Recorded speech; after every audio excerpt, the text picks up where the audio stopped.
She thought he was just another stranger on the highway, a man with nothing asking for nothing but a sandwich.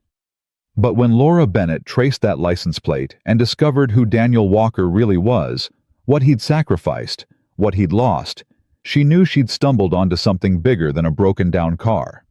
This is the story of how one corporate executive's curiosity turned a roadside repair into a second chance neither of them saw coming. A story that proves sometimes the people we overlook are the ones who change everything. Now, before we dive in, if you love stories about real people, second chances, and the kind of kindness that changes lives, hit that subscribe button. And drop a comment telling me what city you're watching from, because I want to see just how far this story travels. Trust me, you're going to want to stick around until the very end of this one. Here's what nobody tells you about rock bottom. Sometimes you don't even realize you've hit it until someone stops to pull you back up. 47 minutes. Laura Bennett stared at her dashboard clock like she could will time to stop. 47 minutes before the presentation that would either make her career or bury it. 6 years of 80-hour weeks, missed birthdays, canceled vacations, all leading to this single morning. And her BMW was dead on I-90, steam pouring from under the hood, like her life was literally evaporating. Start. Please start. She twisted the key. Nothing but grinding metal. Her hands shook. No, no, no. She grabbed her phone. Black screen. Dead battery. Because of course it was. February wind cut through the cracked window sharp enough to make her eyes water. Or maybe that was panic. The Chicago skyline sat there in the distance mocking her. So close. Might as well be on Mars. 45 minutes now. A horn blared as a semi roared past close enough to shake her car. Laura pressed her palms against her eyes. This couldn't be happening. Not today. Not after everything. Then she heard it. An engine rough and loud pulling up behind her. She checked the mirror. A pickup truck that looked like it survived on duct tape and hope. Rusted. Battered. The kind of vehicle that made her German-engineered luxury sedan look obscene. Great. Some guy looking to overcharge her for a tow. But the man who stepped out didn't move like a con artist. He moved slowly, carefully, like someone rationing energy. 40 maybe. Flannel jacket with frayed cuffs. Jeans stained dark with oil. His face carried the kind of tired that sleep can't fix. Laura cracked her window halfway. You okay? His voice was quiet, gentle even. Car died. I don't know what happened. He walked closer, looking at the steam. Mind if I check? Every instinct screamed, don't trust strangers. But what choice did she have? Call a tow with a dead phone. Walk to downtown in heels. I can't pay much right now. My wallet's at home and my phone's dead and I have to be downtown in 40 minutes. Pop the hood, just like that. No negotiation, no price quote. Laura pulled the lever and watched him disappear behind the raised hood. All she could see was steam and his hands moving with unexpected precision. 43 minutes. What's your name? His voice came from somewhere in her engine. Laura Bennett. Daniel Walker. Can you fix it? Maybe. Radiator hose came loose. Not the worst thing. Not the worst thing. Easy for him to say. Laura couldn't just sit there while her life imploded. She got out, and the cold hit like a slap. She wrapped her coat tighter and walked to the front of the car. Daniel was bent over the engine hands, moving with confidence that seemed wrong for someone driving a truck held together with prayers. You do this for a living. Used to do something like it. His fingers tested a connection. Adjusted. Tested again. Used to. Pause. Longer than necessary. I work at a garage now. Small place. Something in his voice didn't match his words. Like he was reading lines from someone else's script. You're really good at this. She meant it. The way he moved, the speed of his diagnosis, this wasn't some random mechanic. Thanks. He glanced up and their eyes met for half a second. Long enough for Laura to see something broken living behind his face. Then he looked away. A car screamed past close enough that the wind nearly knocked her over. Daniel didn't flinch, just kept working like traffic wasn't rushing by 6 feet away at 70 miles an hour. 38 minutes. "You seem stressed." He said it so calmly it was almost funny. "I have a presentation, the most important one of my life. And I'm about to miss it because my car decided today was a good day to die." "Your car didn't decide anything. It's just a machine. Machines break." "Well, this one picked terrible timing." "Machines don't pick timing." Laura wanted to argue but couldn't. He was right, didn't make it less devastating. "What's the presentation about?" "Electric cars. My company's trying to break into EVs, but we can't solve our efficiency problems. I've been working on a partnership strategy that might actually save us." Daniel's hand stopped moving, just for a second. "Electric cars." He said it quietly, like testing the weight of old words. "That's important work. You interested in them?" His hands started moving again, faster now. "Used to be, very interested." Before Laura could ask what that meant, Daniel straightened up and wiped his hands on a rag from his pocket. "Try it now." She slid into the driver's seat, held her breath, turned the key. The engine coughed once, twice, then roared to life. Strong. Clean. Perfect. Laura stared at the dashboard like it had just performed a miracle. Daniel closed the hood and appeared at her window. "You're good." "How much do I owe you?" "Nothing." "I can't pay you nothing. You just saved my entire career." He smiled, small, sad.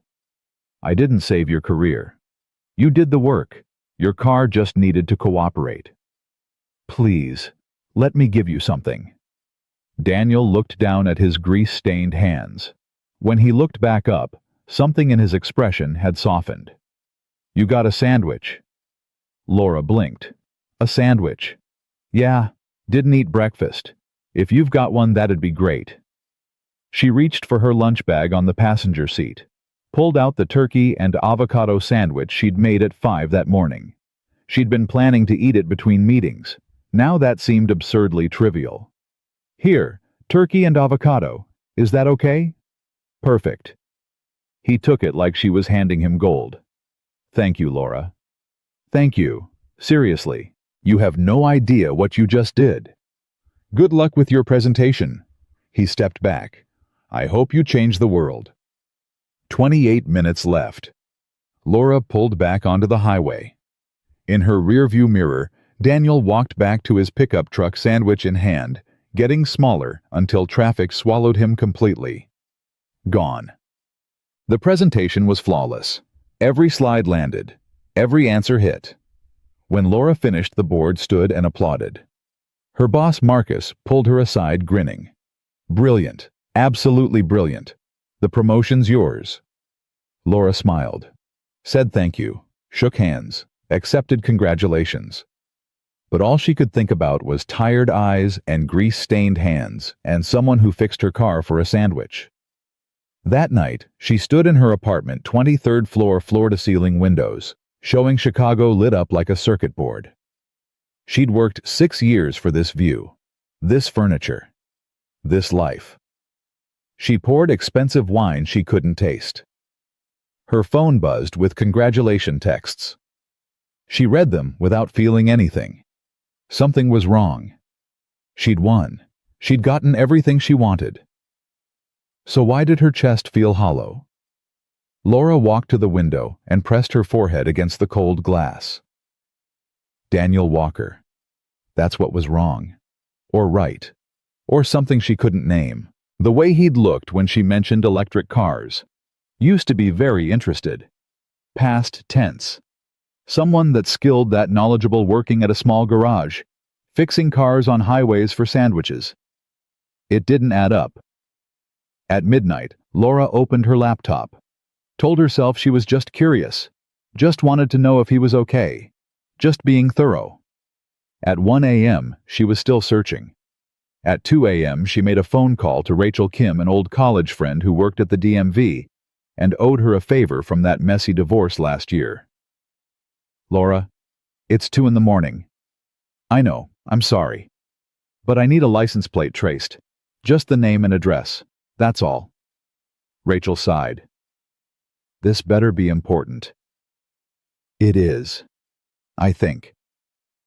20 minutes later, Laura had a name and an address in Evanston. Then she found the news articles. And everything changed. Summit Technologies. Lead engineer. Daniel Walker. Breakthrough battery designs. Rising star. Genius-level innovations. Then 3 years ago, everything stopped. Elena Walker. Stage 4 cancer. 6 months of treatment. Medical bills that bankrupted them. And Daniel walked away from everything. His career, his research, his entire future. To take care of his daughter. Laura read article after article piecing together a story written in gaps and absences. Summit Technologies declined to comment. Former colleagues said Daniel just disappeared. Patents left unfinished. Projects abandoned mid-development. One quote from a former co-worker stuck with her. Daniel was brilliant, could have changed the entire industry. Then he just vanished. We all thought he'd come back eventually. He never did. Laura closed her laptop at 3:30 in the morning. She should sleep, should be celebrating, should be planning her first week as senior VP. Instead, she stared at the address in Evanston and knew she was about to do something completely insane. Morning came too fast. Laura sat in her car outside a modest apartment complex, second-guessing everything. This was crazy. Showing up at a stranger's home, someone she'd met for 20 minutes on a highway. But she couldn't shake the feeling that yesterday wasn't random, that the universe or fate or simple dumb luck had put Daniel Walker in her path for a reason. She thought about his hands, the confidence in them, the knowledge. She thought about her company's failing EV division, the efficiency problems nobody could solve. She thought about second chances and what it means to waste brilliance. Laura got out of the car before she could change her mind. Apartment 3B. She knocked before her courage failed. The door opened slowly. Daniel stood there in a faded t-shirt and jeans, shock written across his face. Laura. Hi. I know this is insane, showing up like this. But I need to talk to you. He looked past her, checking the hallway like he expected cameras. How did you find me? I have a friend at the DMV. She traced your license plate. I know that sounds stalkerish. It is stalkerish. But after yesterday, I couldn't stop thinking about something you said. What did I say?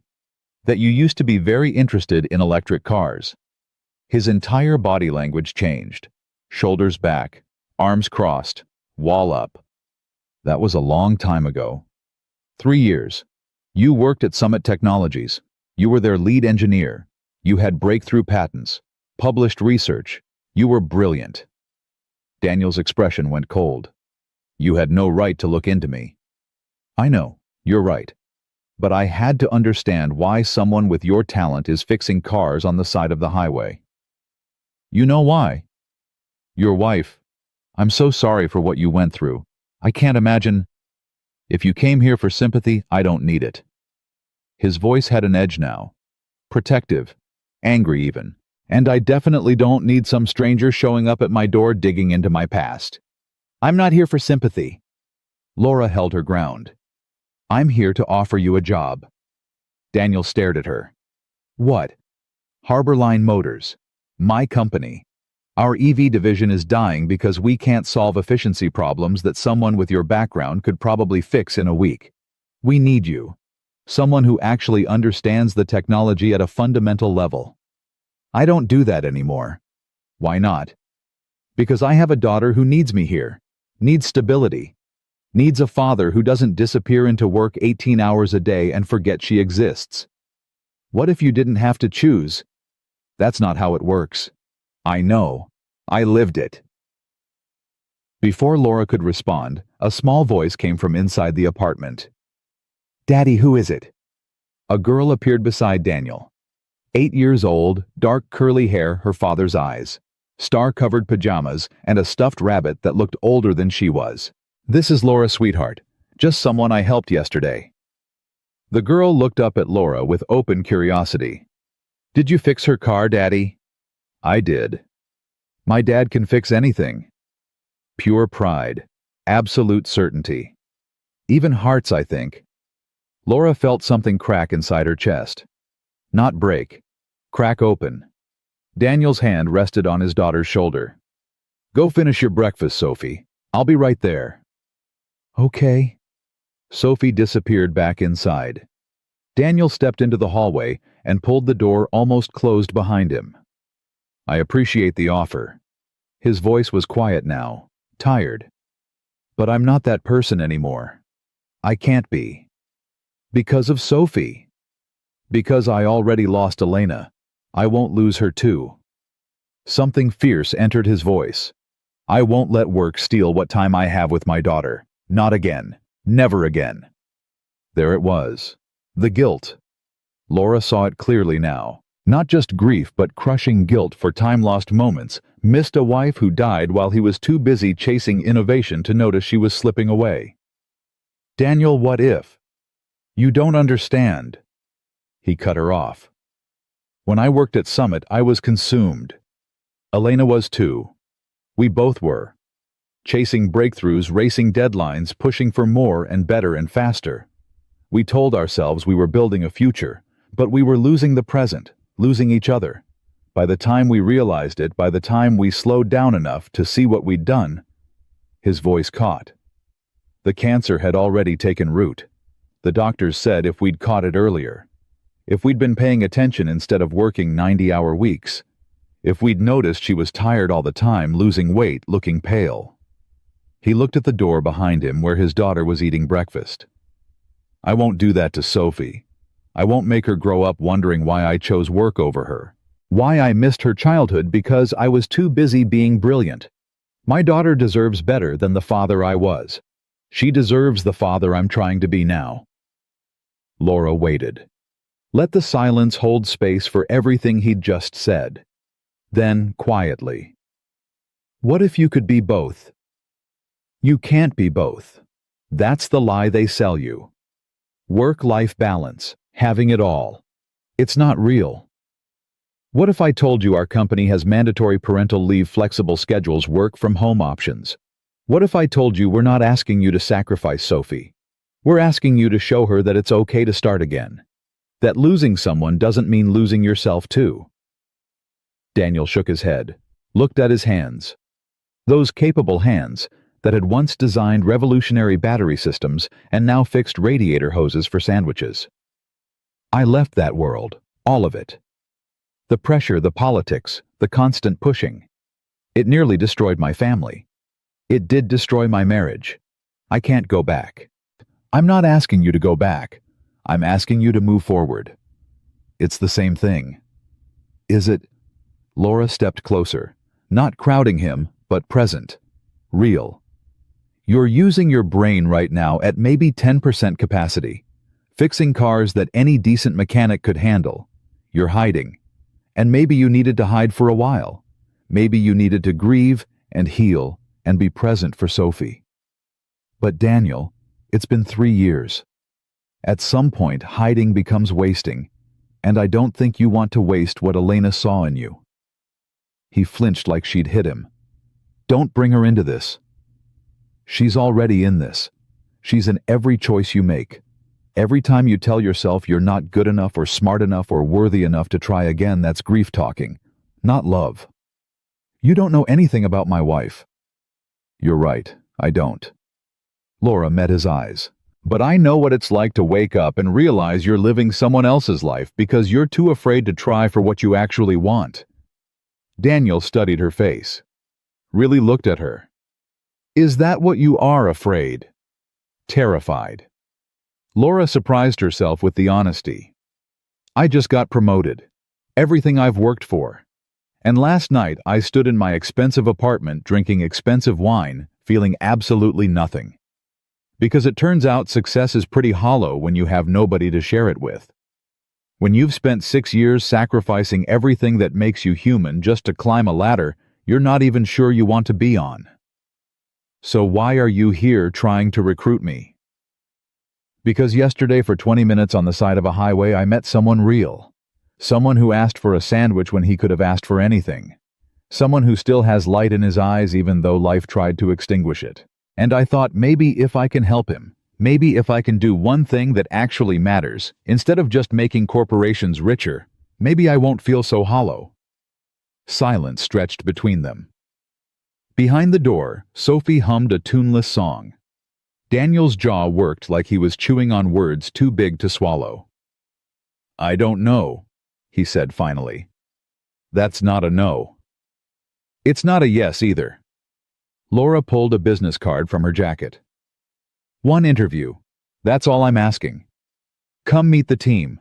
See what we're working on. If it's wrong, you walk away. No pressure. No obligation. But if it's right, if this is the second chance you didn't know you were looking for, she held out the card. Daniel looked at it like it might explode. Then slowly he took it. I'll think about it. That's all I can ask. Laura turned to leave, then stopped. Daniel, your daughter said you can fix anything, even hearts. I think she's right. She walked away before he could respond. Behind her, she heard the apartment door open and close.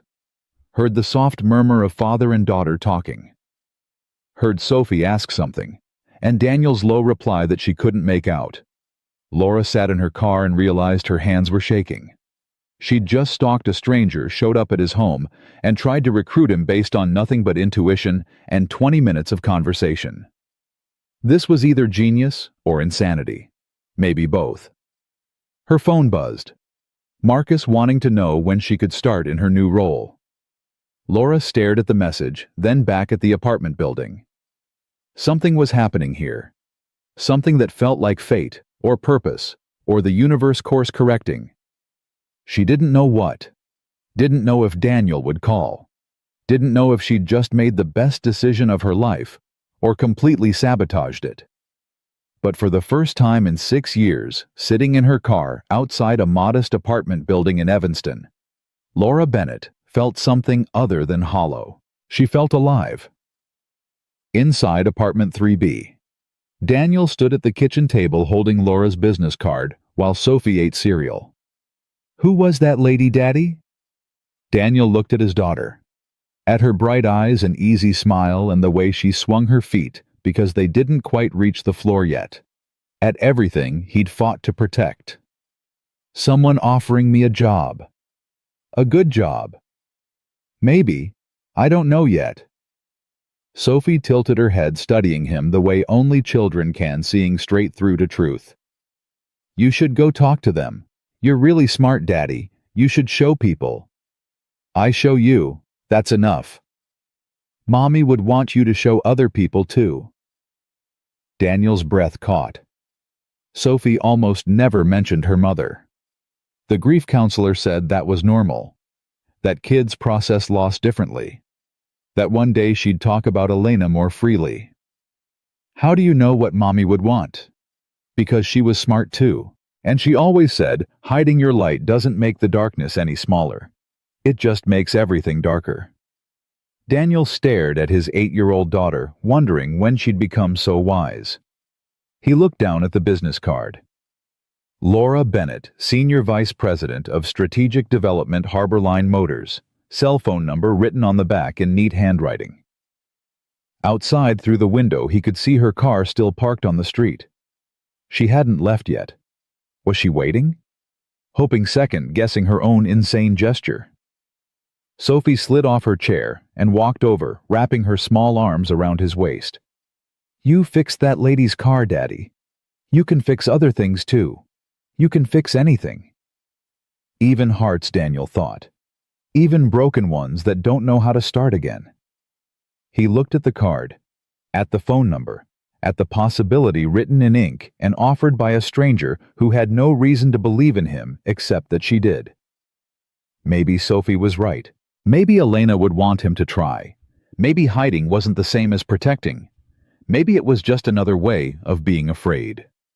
Daniel folded the business card and slipped it into his pocket. Come on, sweetheart. Let's get you ready for school. Are you going to call that lady? Maybe. I think you should. Why?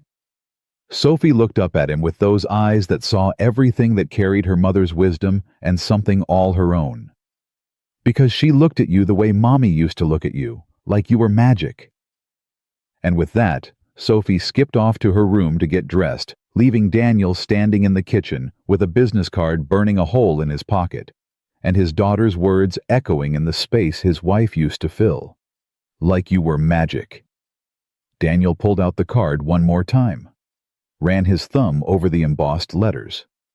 Through the window, Laura's car pulled away from the curb and disappeared into morning traffic.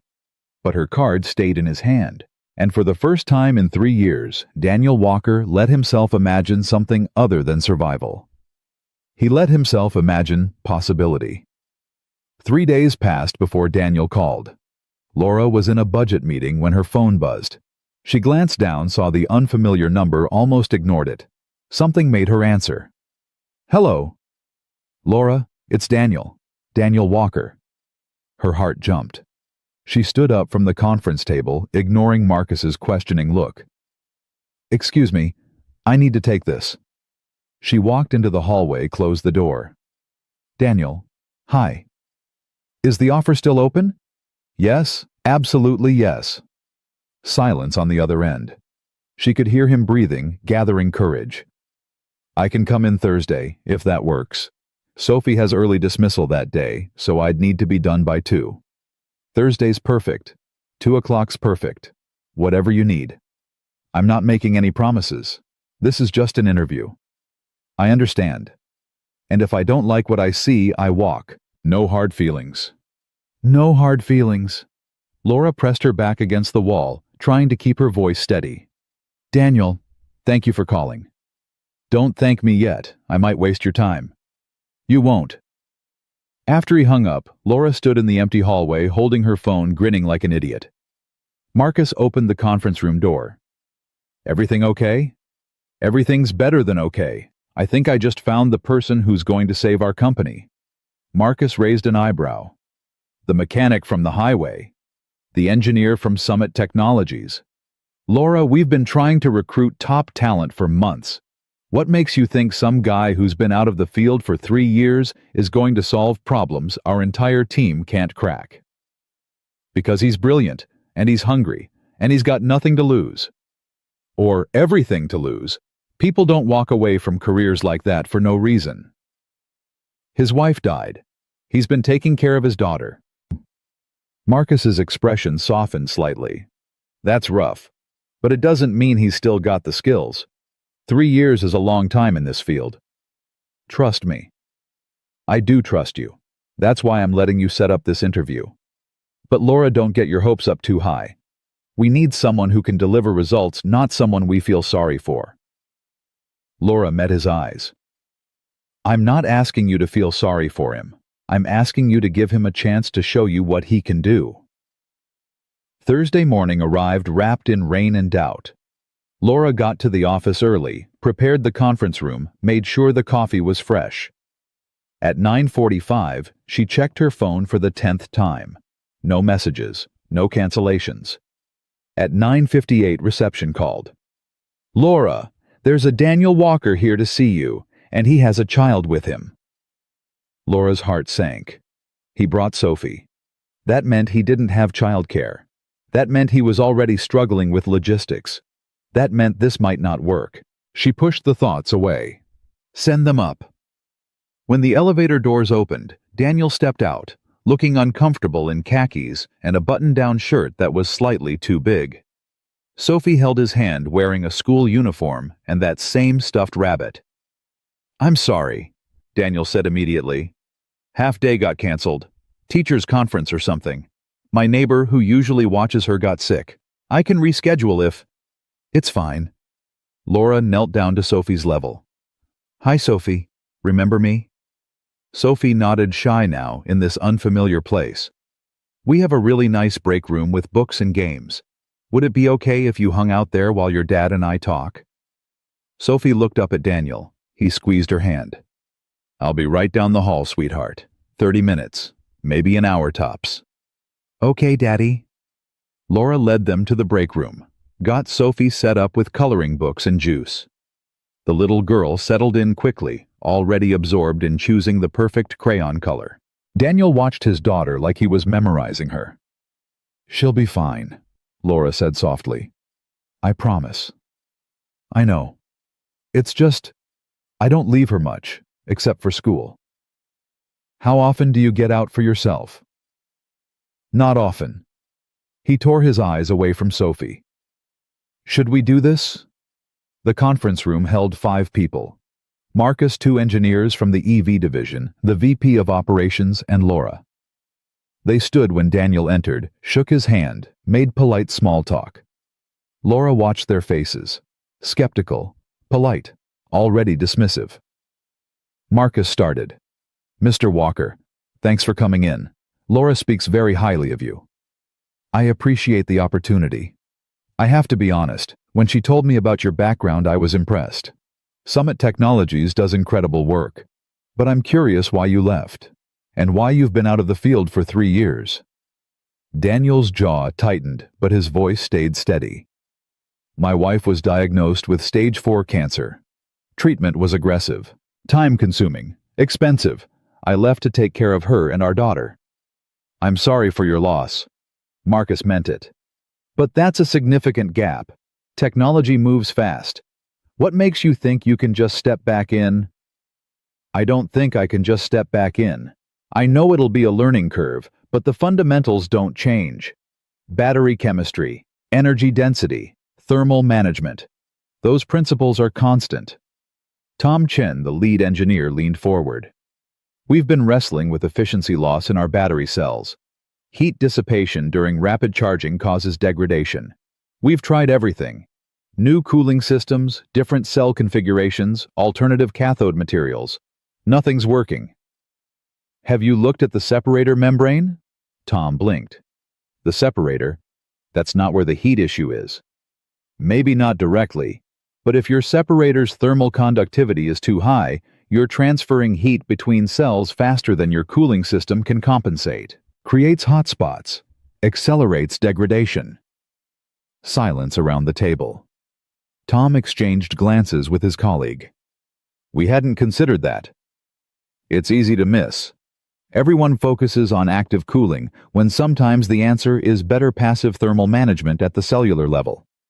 Marcus leaned back in his chair. What would you do differently? Depends on your current setup. But generally, I'd look at ceramic-coated separators. Better thermal stability, lower conductivity between cells. Might cost more upfront, but you'd see significantly better longevity and performance. We tried ceramic separators 2 years ago. They were too brittle, cracked during assembly. What supplier did you use? Tom named a company. Daniel nodded. They had manufacturing defects in their 2023 production run, class action lawsuit. But there are 3 other suppliers doing ceramic coating now with better quality control. Did you test those? Tom looked uncomfortable. No. After the first attempt failed, we moved on to other solutions. Daniel didn't gloat, didn't push, just stated facts. Marcus studied him carefully. You seem very current for someone who's been out of the field. I read. A lot. Patent filings, research papers, industry news. Just because I wasn't working doesn't mean I stopped learning. Why? That was Janet Park, VP of Operations. If you'd left that world behind, why keep up with it? Daniel was quiet for a moment. When he spoke, his voice carried something raw. Because it's who I am. I can walk away from the job, but I can't walk away from the way my brain works. Elena used to joke that I read battery chemistry papers the way other people read novels. For fun, for the puzzle of it. That didn't stop when she died. If anything, it got worse. Late nights when I couldn't sleep when the house was too quiet, I'd read. Research. Follow developments. It was the only thing that made sense when nothing else did. The room shifted. Something in his honesty cracked through their skepticism. Marcus glanced at Laura. She kept her face neutral, But inside she was screaming, "Yes, see, I told you." "Okay," Marcus said. "Let's say we're interested. What would you need from us? What would make this work?" "Flexible hours. I need to drop Sophie at school and pick her up. I need to be present. Really present. Not just physically there, but mentally there. If she has a school play, I go. If she's sick, I stay home. If you can't give me that, this doesn't work. I don't care how good the opportunity is." "That's fair. We have flexible scheduling, work from home options. And I need to ease in, not jump straight into full time. Maybe start part-time, build up as Sophie adjusts. She's been through a lot. Lost her mother, had me home constantly for 3 years. Big changes scare her." Janet nodded. "We can accommodate that." Daniel looked around the table, at these people who held his future in their hands. "I need you to understand something. I was good at what I did, really good. But I'm not that person anymore. I'm slower now, more careful. I second-guess myself more because I know what it costs to get things wrong. I won't work 80-hour weeks, won't sacrifice my daughter for innovation. If that's what you need, I'm not your guy." "What we need," Marcus said carefully, "is someone who can think differently, who can see problems our team keeps missing. From what Laura tells me, and from what I'm seeing here, you might be that person." Tom Chen spoke up. "Would you be willing to look at our current battery design? Give us your assessment. We could do it as a consulting project, pay you for your time, see if there's a fit before we commit to anything permanent." Daniel considered. "How long would that take?" "A week maybe, to review everything and give us feedback. And I could do it mostly from home." "Absolutely." Daniel pulled out his phone, checked the time. "I need to get Sophie. She gets anxious in new places." "Of course." Laura stood. "Let's go get her." As they walked toward the break room, Marcus caught Laura's arm. "He's good, really good. But I'm worried about the commitment level. Can he really do this job and be present for his daughter?" "Yes." "You sound sure." "I am sure. Because he's not doing this despite Sophie. He's doing it for her. To show her that losing someone doesn't mean losing yourself. That's a different kind of motivation. Stronger." In the break room, Sophie had fallen asleep on the couch, rabbit clutched to her chest, coloring book open beside her. Daniel's entire face softened when he saw her. He knelt beside the couch, gently touched her shoulder. "Sophie, sweetheart, time to go." She blinked awake, confused for a moment, then saw her father and smiled. "Did you get the job, Daddy?" "Maybe. They want me to help them with a project first." "That's good." Sophie sat up, rubbing her eyes. "You're really smart. They should want your help." Laura watched Daniel help his daughter with her coat, the gentle way he fixed her hair, the patience in every movement. This was a man who'd learned what mattered, who'd paid the highest price for that lesson. They walked to the elevator together. Sophie held Daniel's hand and looked up at Laura. "Do you work here?" "I do." "Is it fun?" Laura laughed. "Sometimes. Is school fun?" "Sometimes. Mostly I like reading and art. Math is hard." "Math is hard," Laura agreed. "Your dad's really good at math, though." "I know. He helps me with homework. He makes it make sense." The elevator arrived. Daniel turned to Laura. "Thank you. For this.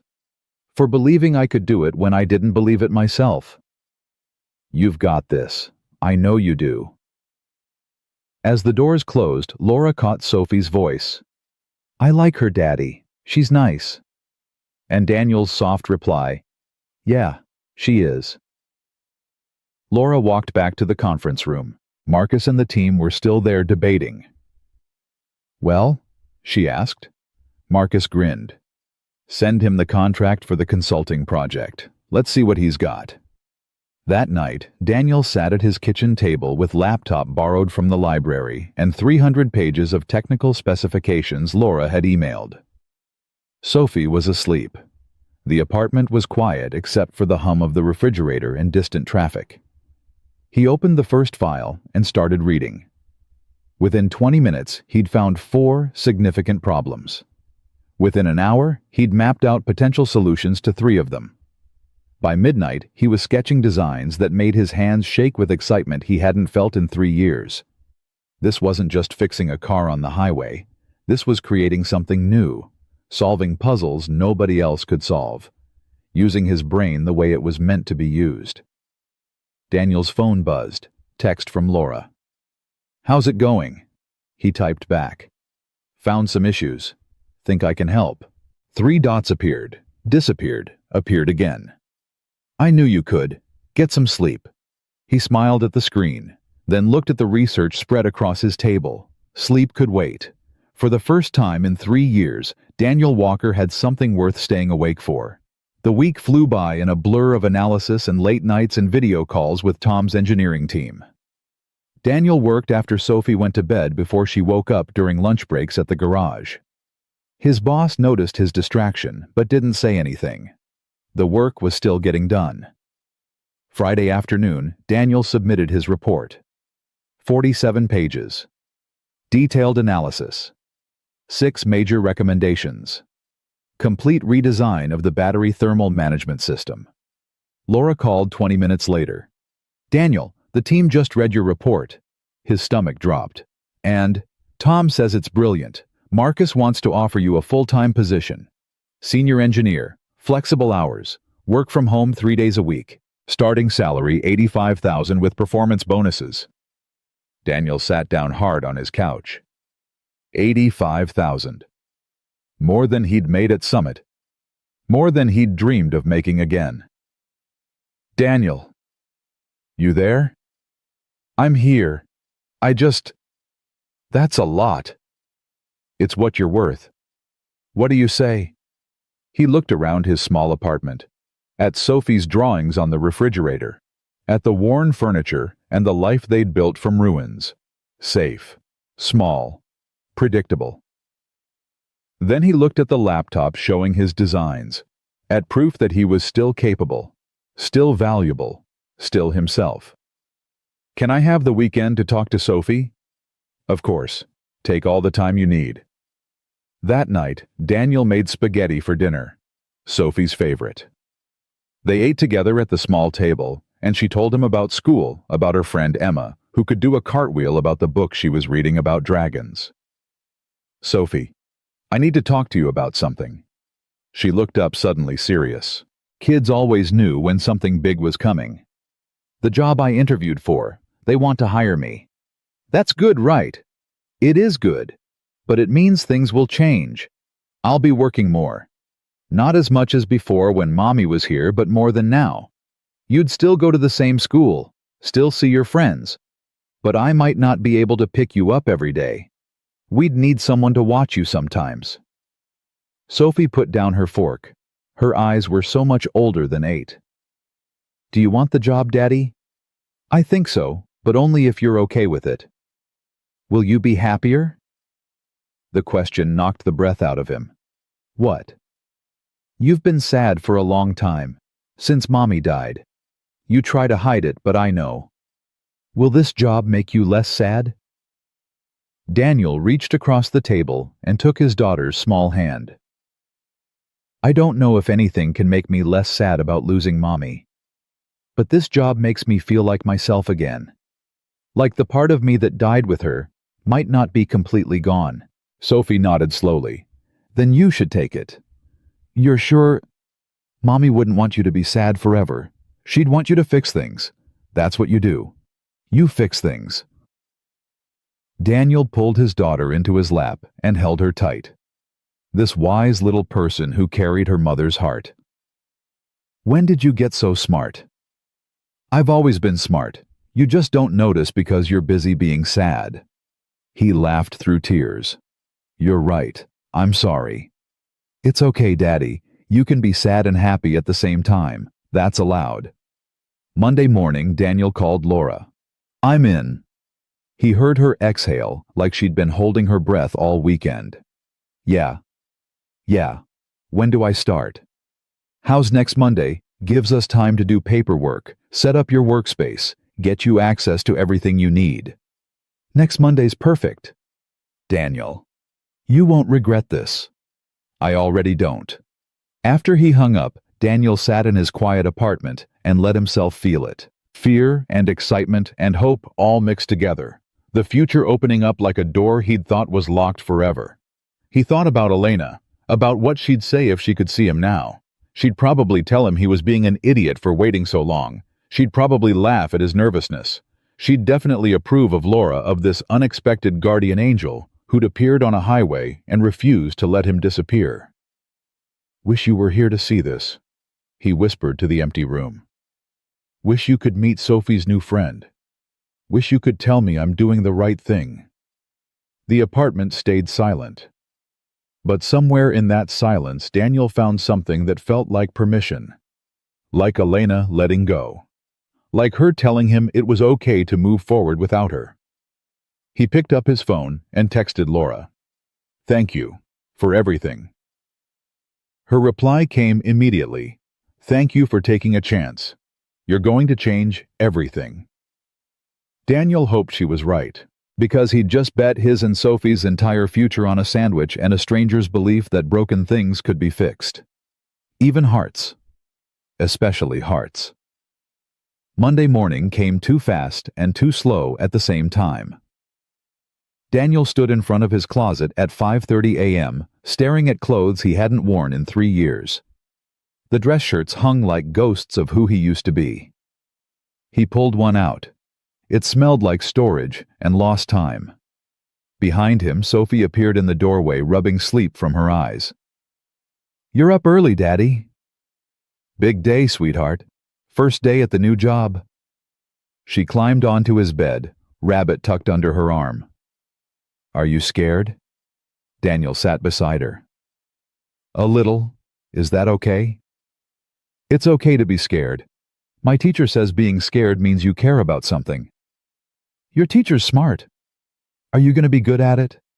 "I don't know. I hope so." Sophie leaned against him. "You will be. You're good at everything." If only that were true. Daniel kissed the top of her head and went to finish getting ready. By 7:15, they were in the car. Daniel dropped Sophie at school, watched her run toward her friends, backpack bouncing. She turned and waved. He waved back, throat tight. The drive to Harborline took 20 minutes.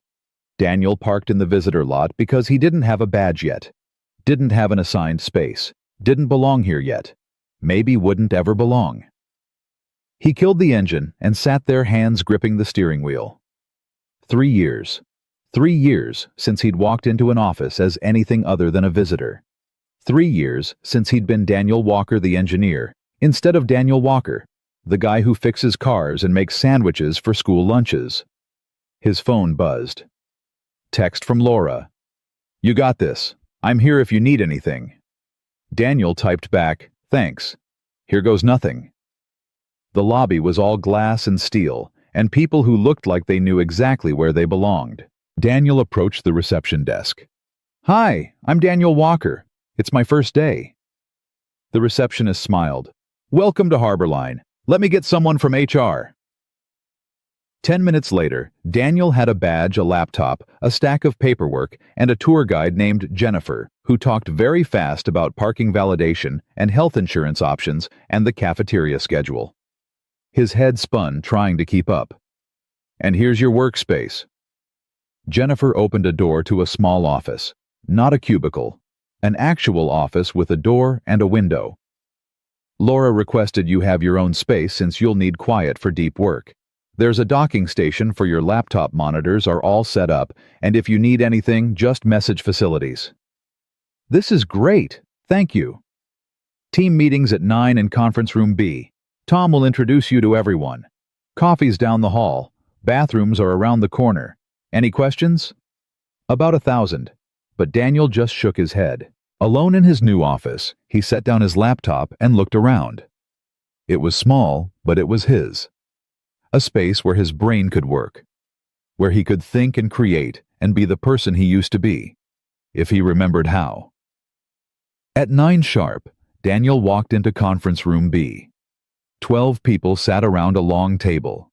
Tom Chen stood at the head, and when Daniel entered, everyone turned to look. "Everyone, this is Daniel Walker. He's joining us as senior engineer, and based on the consulting work he just did, he's about to make all of us look bad." Polite laughter. Daniel forced a smile. Tom went around the table. Names Daniel immediately forgot. Titles that meant nothing yet. Faces that blurred together into a wall of strangers who all seemed to know exactly what they were doing while he felt like a fraud in a borrowed shirt. Daniel want to give us a quick background. Every eye on him. Daniel's mouth went dry. "Sure. I worked at Summit Technologies for 8 years, focused on battery efficiency and thermal management. Left 3 years ago for personal reasons. Been out of the field but stayed current with research. Glad to be here." Short. Professional. Didn't mention Elena or cancer or the nights he spent reading papers to keep from drowning in grief. Daniel's already identified some significant issues with our current design. Tom pulled up slides. He's going to lead the redesign of our thermal management system. It's ambitious, aggressive timeline, but if anyone can pull it off, I think he can. Daniel's stomach dropped. Lead the redesign. He thought he'd be contributing, helping, not leading. A woman named Rachel raised her hand. "What's the timeline?" 6 weeks to initial prototype, 3 months to production ready." "That's impossible. We've been working on this for a year." "Which is why we need fresh eyes. Daniel, you want to walk us through your preliminary design?" Daniel hadn't prepared a presentation, hadn't expected to present anything today, but he pulled out his laptop connected to the screen and opened his files. The core issue is heat transfer between cells. Current spacing and separator materials create hot spots that accelerate degradation. He pulled up schematics. By switching to ceramic-coated separators and adjusting cell spacing, we can reduce heat transfer by 30%. Add improved cooling channels here, and we're looking at 40% better thermal performance. Silence. Then Rachel spoke. "That's going to increase manufacturing costs significantly. By about 12% per unit, but longevity increases by 50%. Total cost of ownership goes down." Another engineer, Kevin, leaned forward. "The ceramic separators. We tried those 2 years ago. They failed. Different supplier, better quality control. I've contacted 3 manufacturers who can meet our specs." "You've already contacted them." Tom looked surprised. "Last week, during the consulting project. Wanted to verify feasibility before proposing anything." Tom grinned. "See, this is why we hired him." The meeting continued another hour. Technical debates. Questions Daniel mostly could answer. A few he couldn't. Each time he said, "I don't know," felt like failure, like proof he didn't belong here. When it finally ended, Daniel escaped back to his office and closed the door. His hands were shaking. His shirt was soaked with sweat. 6 weeks to redesign something the team had struggled with for a year. 3 months to production. And somehow he was supposed to lead this. A knock on his door. Laura poked her head in. "How's it going?" "Terrifying." She stepped inside and closed the door. "Tom says you crushed it in the meeting." "Tom's being nice. I didn't know half the answers." "Nobody knows all the answers on day 1, Daniel. You'll figure it out." "What if I can't? What if I'm too rusty, too slow, too far behind?" Laura sat in the chair across from his desk. "Then you'll learn. You'll catch up. You'll ask questions. That's what everyone does." "Everyone else hasn't been gone for 3 years." "No, but everyone else isn't you." She leaned forward. "I've seen a lot of engineers, Daniel. Smart people, talented people. But most of them are just executing, following playbooks. You see things differently. You think differently. That's rare. That's valuable. Don't let imposter syndrome steal that from you." Daniel wanted to believe her, wanted to feel the confidence she had in him, but all he felt was fear. "I have to pick up Sophie at 3. Is that okay?" "It's more than okay. Go be with your daughter. Come back tomorrow. It gets easier." After Laura left, Daniel tried to work. Pulled up CAD software he hadn't used in years. The interface had changed. Took him 20 minutes to figure out how to do what used to take 30 seconds. By the time 3 o'clock came, he'd accomplished almost nothing. Sophie was waiting at pickup, and when she saw him, her whole face lit up. "Daddy, how was it?" "It was okay. How was school?" "Good. We learned about fractions. I hate fractions." Daniel laughed. "Me too, sweetheart." That night, he made dinner while Sophie did homework at the kitchen table. She struggled with math problems, eraser shavings piling up as she worked through them. Daniel helped when she asked, but mostly he let her figure it out herself. That's what Elena had always said. Let her struggle. Struggling builds strength. After Sophie went to bed, Daniel opened his laptop, worked until midnight. Then 1 a.m., then 2. The design was coming together, but slower than it should. Slower than it used to. His brain felt rusty like a machine that hadn't been oiled in years. Tuesday was harder than Monday. Wednesday, worse than Tuesday. By Thursday, Daniel was exhausted and convinced he'd made a terrible mistake. Tom called him into his office Thursday afternoon. "How are you settling in?" "Fine." A lie. "You look tired." "I'm fine." Another lie. Tom studied him. "Daniel, I need you to be honest with me. Can you do this? Because if the timeline's too aggressive, we can adjust. We can bring in more people to help, but I need to know now." Daniel thought about Sophie, about the salary that let him pay rent without panic, about the chance to be himself again. "I can do this." "You sure?" "I'm sure." Tom nodded slowly. "Okay." "But Daniel, asking for help isn't weakness. It's strategy." After work, Daniel picked up Sophie and took her to the park. She played on the swings while he sat on a bench watching. Another parent sat nearby, a woman typing on her phone.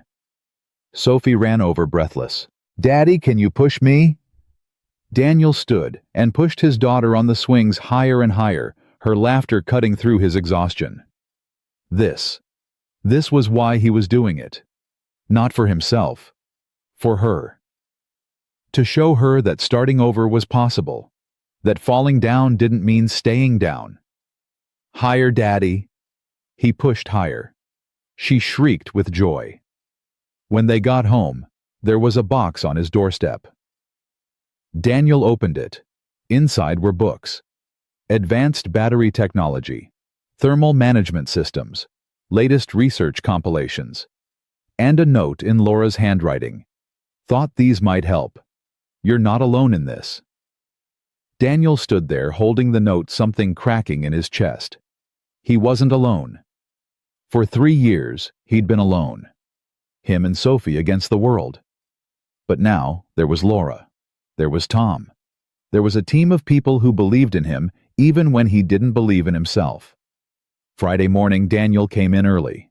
Before anyone else arrived, he spread his designs across the conference room table, looked at them with fresh eyes, saw the problems clearly now, saw the solutions too. When Tom arrived at 7:30, Daniel was already working. "You're here early." "Couldn't sleep.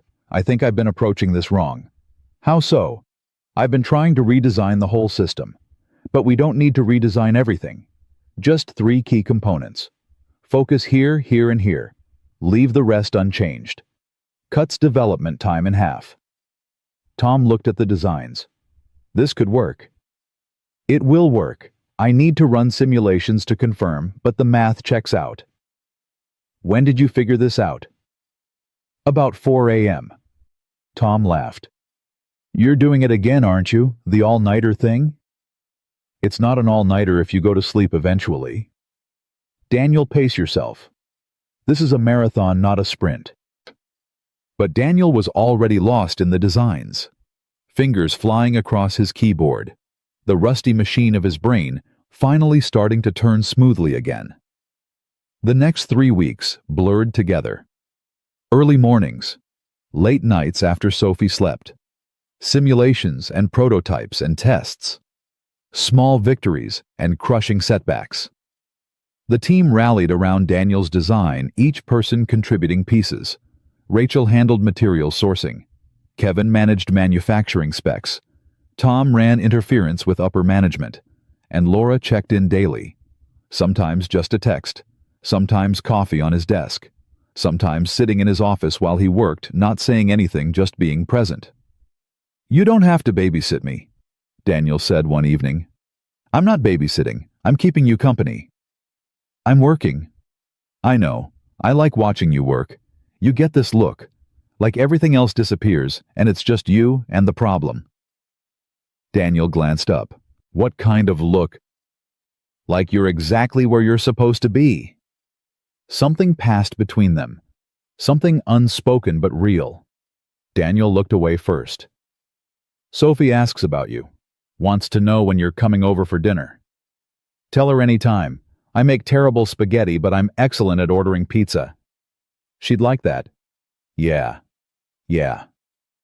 Friday evening, 3 weeks into the project, Marcus called an emergency meeting. Daniel's stomach dropped. Emergency meetings meant problems. Meant delays or budget cuts or cancellations.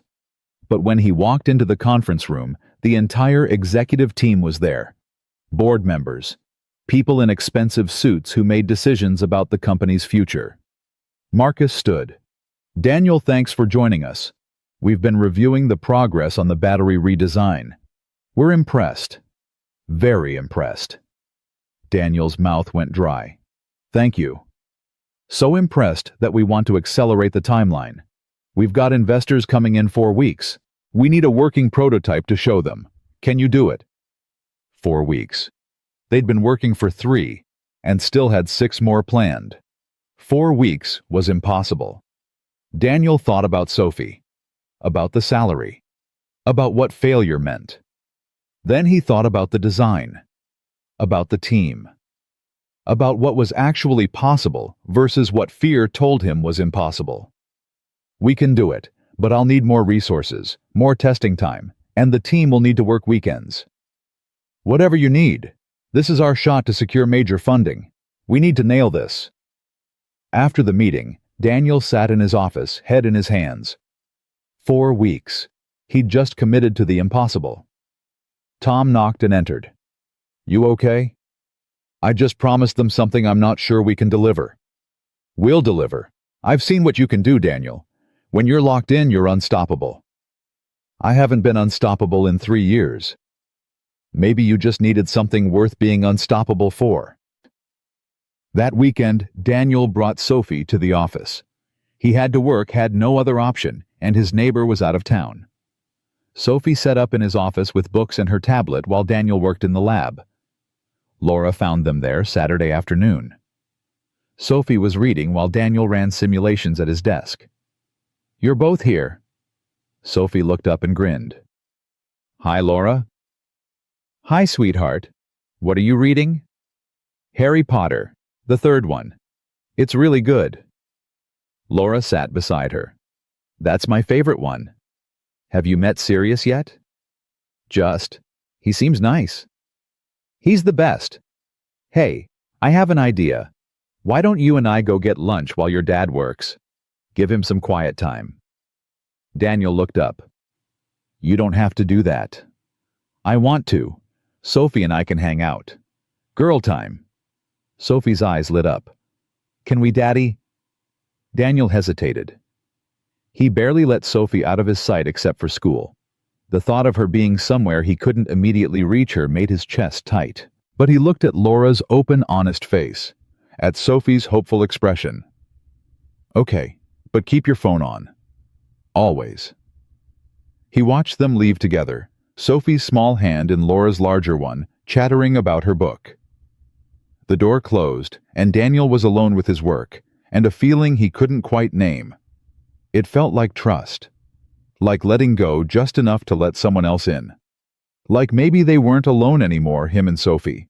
Like maybe family could be built, not just born into. He turned back to his simulations and worked. 2 hours later, his phone rang. Laura's voice came through bright and breathless. "We're at the aquarium. Sophie wanted to see the beluga whales. They're incredible. You should see her face." In the background, Daniel heard Sophie squealing with delight. "She's okay. She's perfect. We'll be back in an hour. Focus on work. We've got this." Daniel hung up and realized he was smiling. Really smiling. For the first time in 3 years, the weight on his chest felt lighter. He dove back into work with something he hadn't felt in forever: hope that everything might actually be okay. The prototype came together with 3 days to spare. Not perfect, but functional. Not revolutionary, but solid. Exactly what they needed. Wednesday morning, the team gathered in the lab for final testing. Daniel connected the battery system, ran diagnostics, held his breath. Green lights across the board. Thermal performance 42% better than baseline. Charging efficiency up 37%. Every metric better than projected. Tom clapped him on the shoulder. "You did it. We did it. No, you did it. This was your vision. We just helped build it." That night, Daniel took Sophie out for ice cream. They sat at a plastic table under fluorescent lights and talked about nothing important. She told him about school drama. He told her about molecules. Neither of them understood what the other was saying, but it didn't matter. "You seem happier, Daddy." "I am happier. Because of your job. Because of a lot of things. The job, you, Laura, all of it." Sophie swirled her spoon through melting chocolate. "Do you think Mommy would like Laura?" Daniel's throat tightened. "Yeah, sweetheart. I think she'd like her a lot." "Me too. Laura's nice. She listens when I talk. And she doesn't treat me like a baby." "That's important." "Are you and Laura dating?" Daniel nearly choked on his ice cream. "What, no. We're just friends." "But you like her." "Of course I like her." "No, I mean like her. Sophie." "It's okay if you do, Daddy. I won't be sad. I think Mommy would want you to be happy."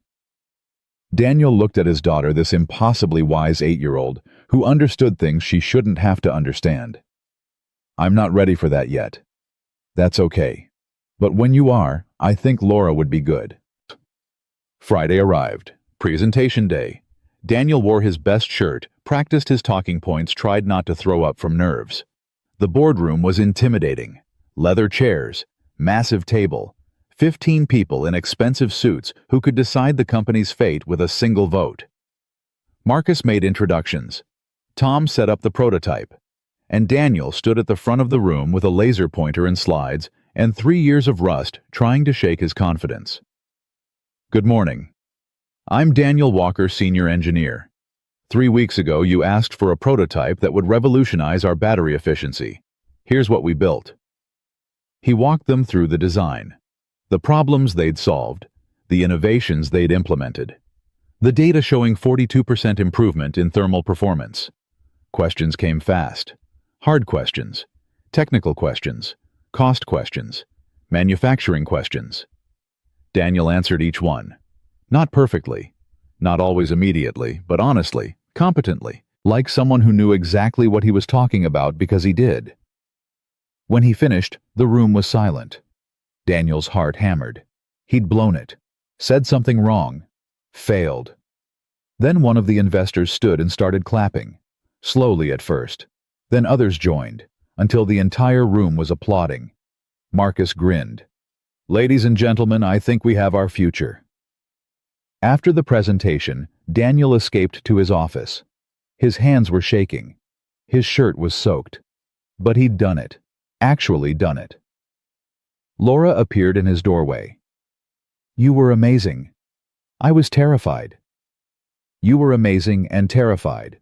Both things can be true.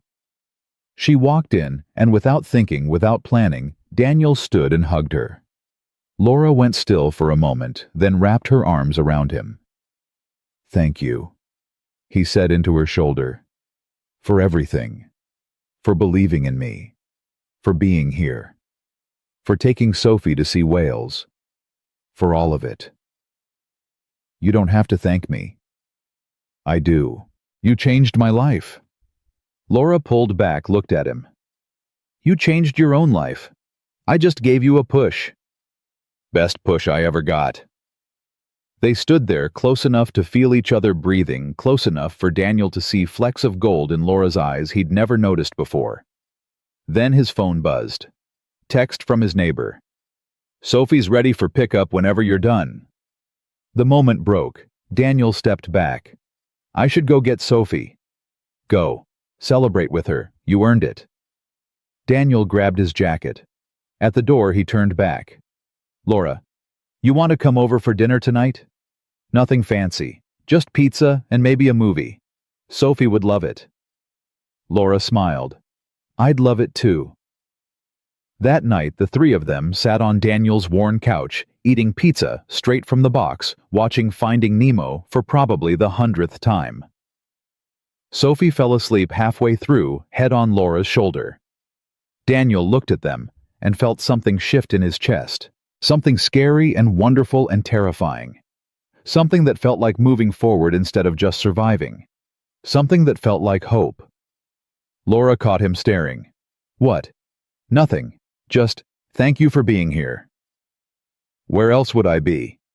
Exactly, Daniel thought. Where else would any of them be, except right here, right now, building something new from broken pieces? Outside Chicago, traffic hummed. Inside, his daughter slept, and his maybe more than friend smiled at him. And for the first time in 3 years, Daniel Walker felt like he was exactly where he was supposed to be. The movie credits rolled, and Laura shifted carefully, trying not to wake Sophie. Daniel stood and gently lifted his daughter, carrying her to bed. She mumbled something about fish and buried her face in his shoulder. Night, sweetheart. He tucked her in, kissed her forehead, closed the door halfway. The nightlight cast soft shadows across her room. When he returned to the living room, Laura was cleaning up pizza boxes. You don't have to do that. I know. She folded the boxes neatly. But I want to. They worked in comfortable silence, tidying the small space. Daniel washed dishes while Laura wiped down the counter. Domestic. Easy. Like they'd done this 1,000 times before. She really loves you, you know, Daniel said quietly. Sophie. She talks about you constantly. Laura smiled. The feeling's mutual. She's an amazing kid. She is. I don't know how I got so lucky. You're a good father, Daniel. She's lucky too. He dried his hands on a towel, turned to face her. They were close in the small kitchen, close enough that he could smell her perfume, something light and clean. Laura, I need to tell you something. She went still. Okay. When you showed up at my door that day, I thought you were crazy. Some corporate executive stalking me, offering me a job I didn't deserve. I almost didn't call you back. What changed your mind? Sophie. She said you looked at me the way Elena used to look at me, like I was magic. Daniel's voice caught. I haven't felt like magic in 3 years. Haven't felt like anything except broken. But you saw something in me I couldn't see in myself, and I don't know how to thank you for that. Laura stepped closer. You don't have to thank me. Watching you come back to life these past few weeks has been thanks enough. It's more than that, though. You've become family. To both of us. And I just wanted you to know that you matter, that we'd be lost without you. Daniel. His phone rang. The shrill sound shattered the moment. Daniel glanced at the screen. Marcus. I'm sorry. I have to take this. Laura nodded, stepped back. The space between them felt suddenly vast. Marcus. Everything okay? More than okay. The investors just committed. $50 million. They want to move into production immediately. Board meeting Monday to finalize everything. Daniel, you did it? You saved the company. Daniel's legs went weak. He sat down hard on the couch. $50 million. $50 million. And they specifically cited your design as the reason. You're about to become very valuable to this company. After hanging up, Daniel just sat there, phone in hand, trying to process. Laura sat beside him. Good news. The investors committed. 50 million. We're moving to production. Daniel, that's incredible. It doesn't feel real. It's real. You earned this. He looked at her, this woman who'd changed everything, and felt something shift inside his chest. Something that felt like possibility. Like maybe he could have more than just survival. Maybe he could have happiness too. But before he could say anything, Laura stood. I should go. It's late. You've had a big day. Stay. The word came out before he could stop it. I mean, it's late. You could take the couch. I don't want you driving tired. Laura studied his face. Whatever she saw there made her nod slowly. Okay. Just tonight. Daniel gave her blankets and a pillow, said goodnight, went to his room. But he didn't sleep. Just lay there staring at the ceiling, thinking about $50 million and second chances, and the woman sleeping 20 feet away who'd made all of it possible. In the living room, Laura didn't sleep either. She lay on the couch listening to the quiet sounds of the apartment and wondering when exactly she'd fallen for Daniel Walker, when helping him had turned into needing him, when his success had become more important than her own. Morning came with Sophie jumping on Daniel's bed. Daddy, Laura's still here. Can we make pancakes? Daniel groaned and checked his phone. 6:30. Sophie, it's Saturday. We could sleep in. But Laura's here. We should make pancakes. In the living room, Laura was already awake folding blankets. Morning. Sorry I tried to keep her quiet. It's fine. Apparently we're making pancakes. They cooked together in the cramped kitchen, Sophie directing like a tiny general. Daniel handled the batter while Laura manned the griddle. They bumped into each other, laughed, worked around each other with surprising ease. Over breakfast, Sophie talked nonstop about her week, her friends a field trip coming up to the Science Museum. Can Laura come, Daddy, please? Sophie, Laura has work. Actually, I'm off that day. Laura smiled at Sophie. I'd love to come, if it's okay with your dad. Daniel looked at his daughter's hopeful face, at Laura's genuine smile, and felt his resistance crumble. Okay, Laura can come. Sophie cheered and threw her arms around Laura's neck. Over Sophie's shoulder, Laura met Daniel's eyes. Something passed between them. Something unspoken but understood. They were becoming something. He didn't know what yet, but something. Monday morning brought the board meeting Daniel had been dreading. He sat at the massive conference table, surrounded by executives and lawyers, and people who spoke in acronyms he barely understood. Marcus presented the investor deal. $50 million in exchange for 20% equity. Production timeline. Marketing strategy. Distribution plans. Then he turned to Daniel. Our success here is built entirely on the innovation of our engineering team, led by Daniel Walker. Daniel, can you give us a production timeline? Every eye turned to him. Daniel pulled up his presentation, forced his voice steady.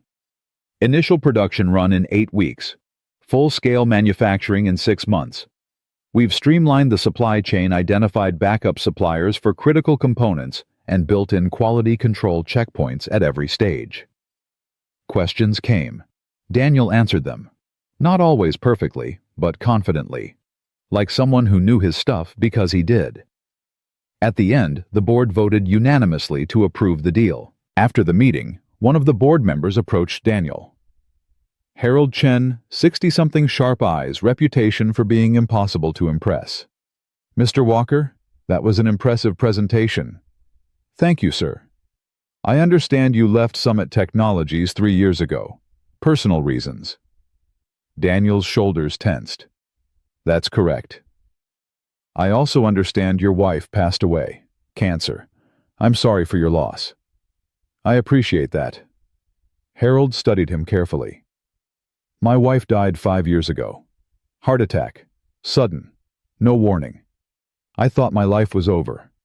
Thought I'd never be able to work again. Never be able to focus on anything except the loss. Daniel didn't know what to say. Just waited. But here's what I learned. The best way to honor the people we've lost is to keep living. Keep creating. Keep pushing forward. Your wife would be proud of what you're doing here. You didn't know my wife. No, but I know grief. And I know what it takes to climb out of it. You're doing good work, son. Don't let anyone tell you otherwise. After he left, Daniel stood in the hallway feeling like he'd been punched. In a good way, in a way that made breathing easier. Laura found him there. You okay? Yeah, just had an unexpected conversation. Good unexpected or bad unexpected? Good, I think. Someone understood something I didn't think anyone could understand. She squeezed his hand. Brief, gentle, but it steadied him. That week blurred into action. Production meetings, supplier negotiations, quality control protocols. Daniel worked long days but kept his promise.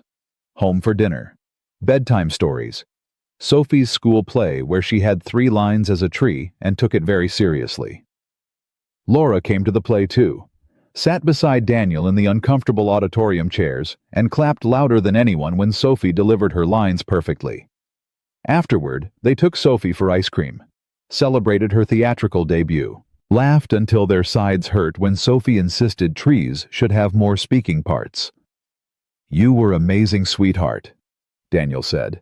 I only had 3 lines. Best 3 lines in the whole show, Laura added. Sophie beamed. Next year I'm going to audition for a person, maybe even the lead. You'd be great as the lead. Daniel meant it. Walking back to the car, Sophie ran ahead. Laura walked beside Daniel, their hands almost touching. She's going to break hearts someday, Laura said. Don't remind me, I'm not ready for that. Are you ready for anything? Laura asked quietly. Daniel stopped walking, looked at her. Really looked. I don't know. Maybe. Are you asking about something specific? Laura's cheeks flushed. No, never mind. But Daniel caught her hand before she could walk away. Laura, what are we doing here? What do you mean?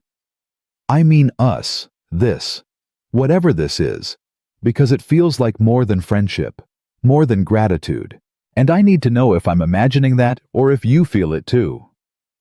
Sophie called from the car. Come on, guys, I'm cold. Laura squeezed his hand. We should talk, but not here, not now. Soon. Soon. That night Daniel lay in bed thinking about Laura's hand in his, about the way she looked at him, about the terrifying, wonderful possibility that maybe he could have this. Maybe he was allowed to be happy again. His phone buzzed. Text from Laura. I feel it too, just so you know. Daniel stared at the message for a long time before typing back. Good, because I have no idea what I'm doing. Her reply came immediately. Me neither. We'll figure it out together. The next 6 weeks were chaos. Production ramp up. Testing protocols. Manufacturing hiccups. Small fires Daniel had to put out daily. But through it all, Laura was there. Not hovering. Not interfering. Just present. A steady point in the storm. They started having coffee together every morning. Started texting throughout the day. Small things, stupid things. Photos of Sophie. Complaints about meetings. Inside jokes nobody else would understand. Sophie noticed, of course. Kids always noticed. Are you and Laura boyfriend and girlfriend now? It's complicated, sweetheart. Why? Because grown-up relationships are complicated. That's a dumb answer. Daniel laughed. You're right, it is. Honestly, I don't know what we are yet, but I like her. A lot. Do you love her? The question knocked the breath out of him. Sophie. It's okay if you do, Daddy. I told you already. I think Mommy would want you to be happy. And Laura makes you happy. I can tell. When did you get so wise? I've always been wise. You just don't listen. Daniel pulled his daughter into a hug, this impossible kid who understood everything. I love you.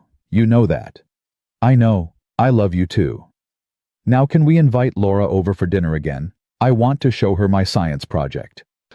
2 months after the board meeting, the first production vehicles rolled off the assembly line. Sleek, efficient, beautiful machines powered by Daniel's innovation.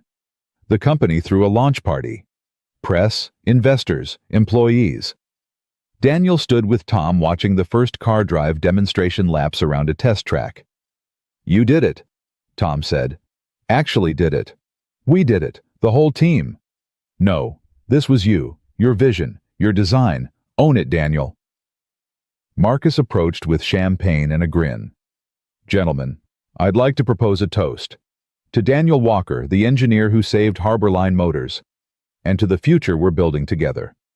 Everyone raised glasses. Daniel felt overwhelmed, grateful, terrified, all of it at once. Laura appeared beside him, beautiful in a black dress that made his heart stutter.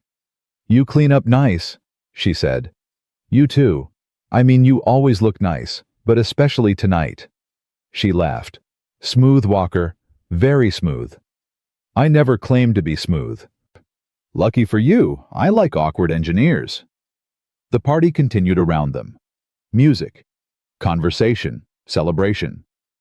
But Daniel only had eyes for Laura. "Dance with me," he said suddenly. "Here now." "Why not?" She took his hand and let him lead her to the makeshift dance floor. They swayed together, barely moving, just being close. "Thank you," Daniel said against her hair. "For all of it. For believing in me. For being here. For everything." "You keep thanking me. You need to stop." "I can't. You changed my life." Laura pulled back, looked up at him. "You changed your own life, Daniel. You did the work. Made the sacrifices. Built something incredible. I just gave you a push. Best push I ever got." They danced in silence for a moment. Then Laura spoke, her voice barely audible over the music. "I'm falling for you. Just so you know. Have been for weeks, maybe months. And it terrifies me because I don't know if you're ready. If Sophie's ready. If any of this is a good idea. But I can't pretend anymore. I can't keep acting like this is just friendship when it feels like so much more." Daniel stopped moving, his heart hammered against his ribs. "Laura, you don't have to say anything. I just needed you to know. Needed to be honest instead of hiding how I feel. I'm falling for you too." The words came out rushed, raw, true. "Have been since that morning you showed up at my door looking terrified and determined and completely insane. But I'm scared. Scared of failing. Scared of hurting you. Scared of what it means to let someone in after Elena. I'm scared too. But maybe that's okay. Maybe being scared means we're doing something that matters." Daniel cupped her face in his hands. "I don't know how to do this. Haven't dated in 15 years. Haven't thought about anyone except Elena and Sophie. I'm going to mess this up. Probably multiple times. I'll mess it up too. We'll figure it out together. Sophie likes you. Loves you, actually. She'll be okay with this. And you... Will you be okay with this?" Daniel looked at this woman who'd saved him without asking for anything in return. Who'd seen him at his worst and believed he could be better. Who'd become family without either of them quite meaning for it to happen. "Yeah, I'll be okay with this. More than okay." He kissed her, soft and tentative at first, then deeper, real. Right there in the middle of the party with everyone watching and nobody caring because this moment belonged to them.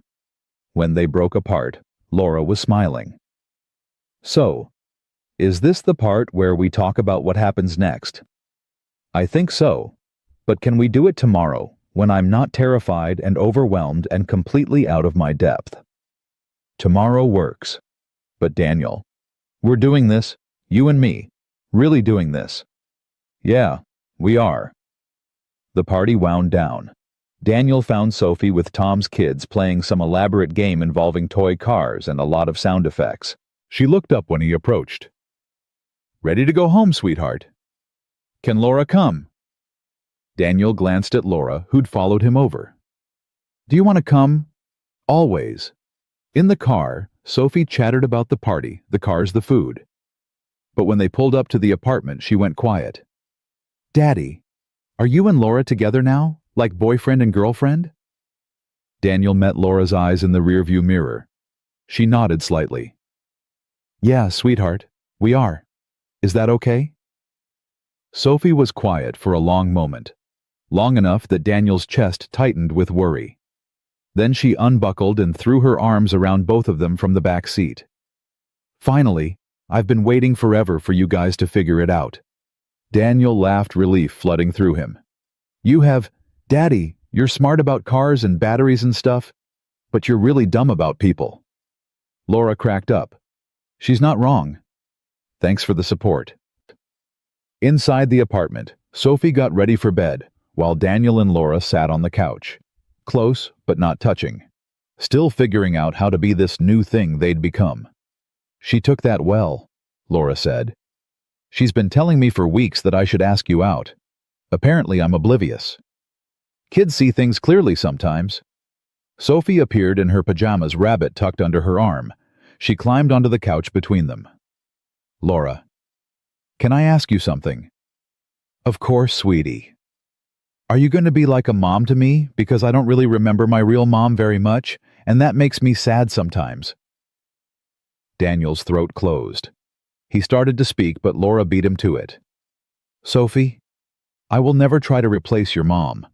She was special and important, and she loved you so much. But I would love to be someone who cares about you and helps take care of you and is here for you whenever you need me, if that's okay with you." Sophie nodded seriously. "That's okay. I'd like that." "And Sophie," Laura continued gently, "it's okay that you don't remember your mom very much. That doesn't mean she's not part of you. She's in your smile and your laugh and the way you see the world. Your dad can tell you stories about her so you know who she was. But not remembering doesn't make you bad or wrong. It just makes you someone who was really little when something really hard happened." Sophie hugged Laura tight. "Thank you." Daniel watched them, these two people who'd become his whole world, and felt something inside him heal. Not completely. Some wounds never heal completely. But enough. Enough to move forward. Enough to be happy. Enough to build something new from broken pieces. That night, after Sophie fell asleep, and Laura left with promises to see them tomorrow, Daniel stood in his daughter's doorway watching her sleep. She looked peaceful, content, happy. "We're going to be okay, Elena." He whispered to the darkness. "I think we're actually going to be okay. I hope that's all right with you. I hope you understand. I hope you'd like her. I think you would. She's kind and strong, and she loves Sophie almost as much as I do. Almost as much as you did." The apartment stayed silent. But somehow in that silence, Daniel found peace. Monday morning brought new challenges. Production scaling issues, supplier delays, regulatory hurdles. But Daniel tackled each problem with renewed energy. He had something to work for now. Not just survival, not just getting through, but building, creating, living. Laura stopped by his office at lunch with sandwiches. "Turkey and avocado," she said, handing him one. Seemed appropriate. Daniel laughed. "Full circle, huh?" "Something like that." They ate together in comfortable silence. Then Laura spoke. "I talked to Sophie's school this morning. There's a mother-daughter event next month. Science fair prep. She asked if I could go with her since you're working. Is that okay?" Daniel's heart swelled. "More than okay. Thank you. I'm not trying to overstep, She asked, and I want to be there for her." "Laura, you're not overstepping. You're becoming exactly what we need. What we've needed for a long time. Thank you for seeing us, for choosing us. Thank you for letting me in." That afternoon, Marcus called Daniel to his office. He looked serious, concerned even. "Daniel, sit down. We need to talk." Daniel's stomach dropped. "Is something wrong?" "Wrong, no. The opposite, actually. The investors want to expand. Open a second facility, scale production faster, and they want you to lead it. Head of engineering for the entire company. Significant raise, stock options. The works. Daniel stared. Head of engineering. You've earned it. Your design is revolutionizing our entire product line. We want to build on that. But Daniel, I need to know you're ready, because this is bigger than what you're doing now. More responsibility, more pressure, more everything. Daniel thought about Sophie, about Laura, about the life they were building, about what Elena would want, about what he wanted. I'm ready, but I need to keep my flexible schedule. Still be there for Sophie. Still be present. That's non-negotiable. Marcus grinned. I expected nothing less. Congratulations, Daniel. You've earned this. That night, Daniel took Sophie and Laura out to celebrate. They went to Sophie's favorite restaurant, ordered too much food, laughed until their faces hurt. Daddy's the boss now, Sophie announced to anyone who'd listen. Not exactly the boss, sweetheart, just a bigger role. Still counts. We should celebrate. Laura raised her water glass. To new beginnings, to second chances, to families we choose and futures we build. They clinked glasses. Sophie insisted on making a toast too. To Daddy being the smartest person ever, and to Laura being the nicest, and to us being a family. Daniel's eyes burned. He looked at his daughter, at Laura, at the life he never thought he'd have again. To us. He agreed. To family. Outside the restaurant, Sophie ran ahead to look in store windows. Daniel caught Laura's hand. I love you. He said it simply. Honestly. I know it's fast. I know we're still figuring things out. But I love you. And I needed you to know. Laura's eyes filled with tears. Happy ones. I love you too, both of you. So much. They kissed in the middle of the sidewalk while Sophie pretended not to watch and grinned like she'd planned this all along. Maybe she had. Kids were smart like that. Walking home through Chicago streets hand in hand, Sophie between them, swinging their arms, Daniel felt something he hadn't felt in 3 years. Complete. Whole. Home. The broken places weren't gone. They'd never be gone. Elena would always be part of him, part of Sophie, part of their story.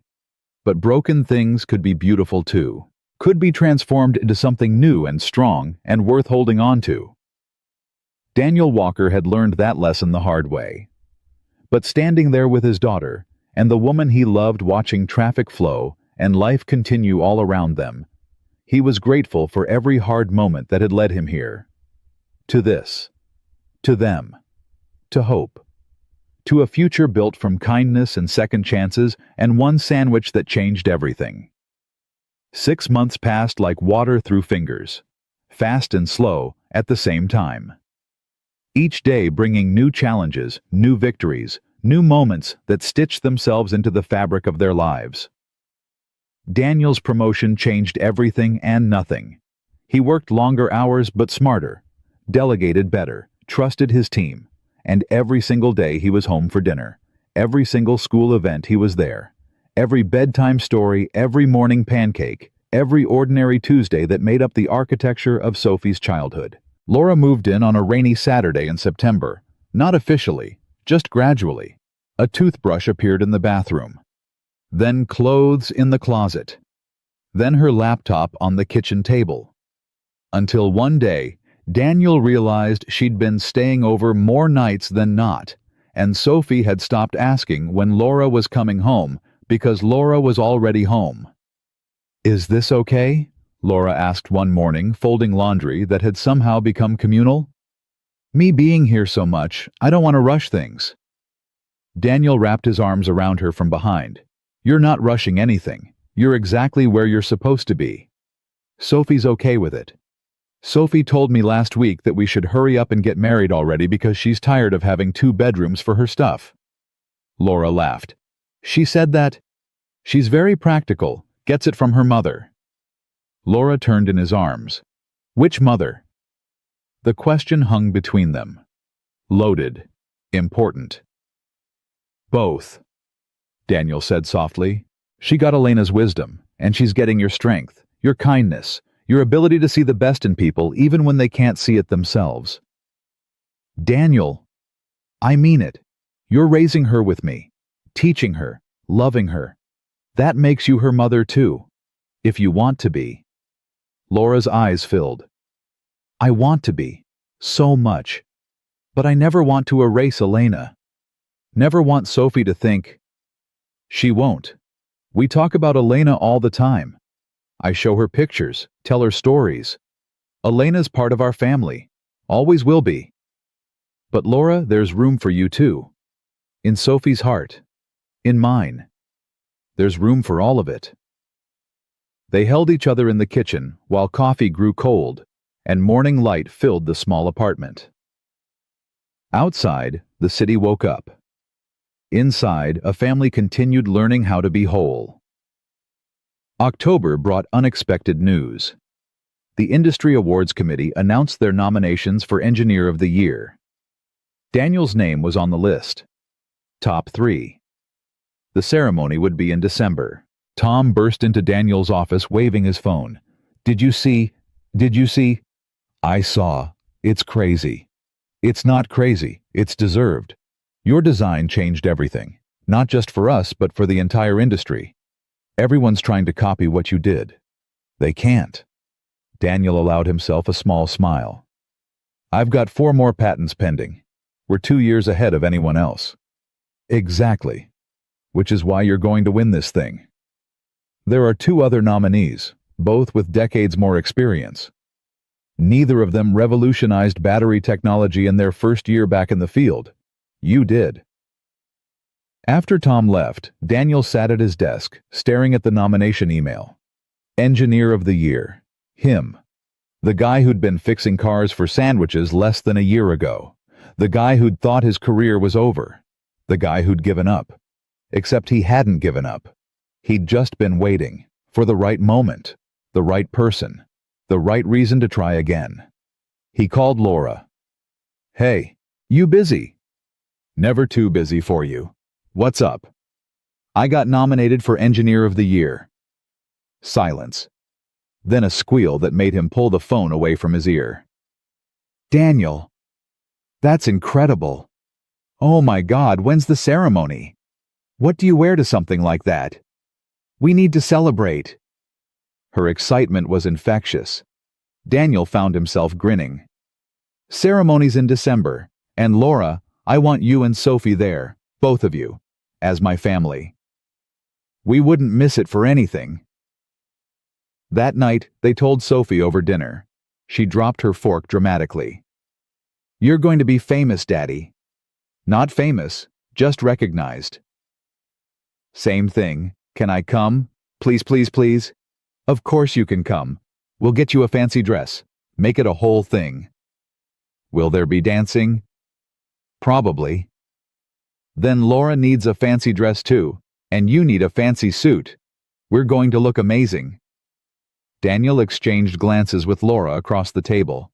Their daughter. Somewhere along the way, Sophie had become theirs, not just his.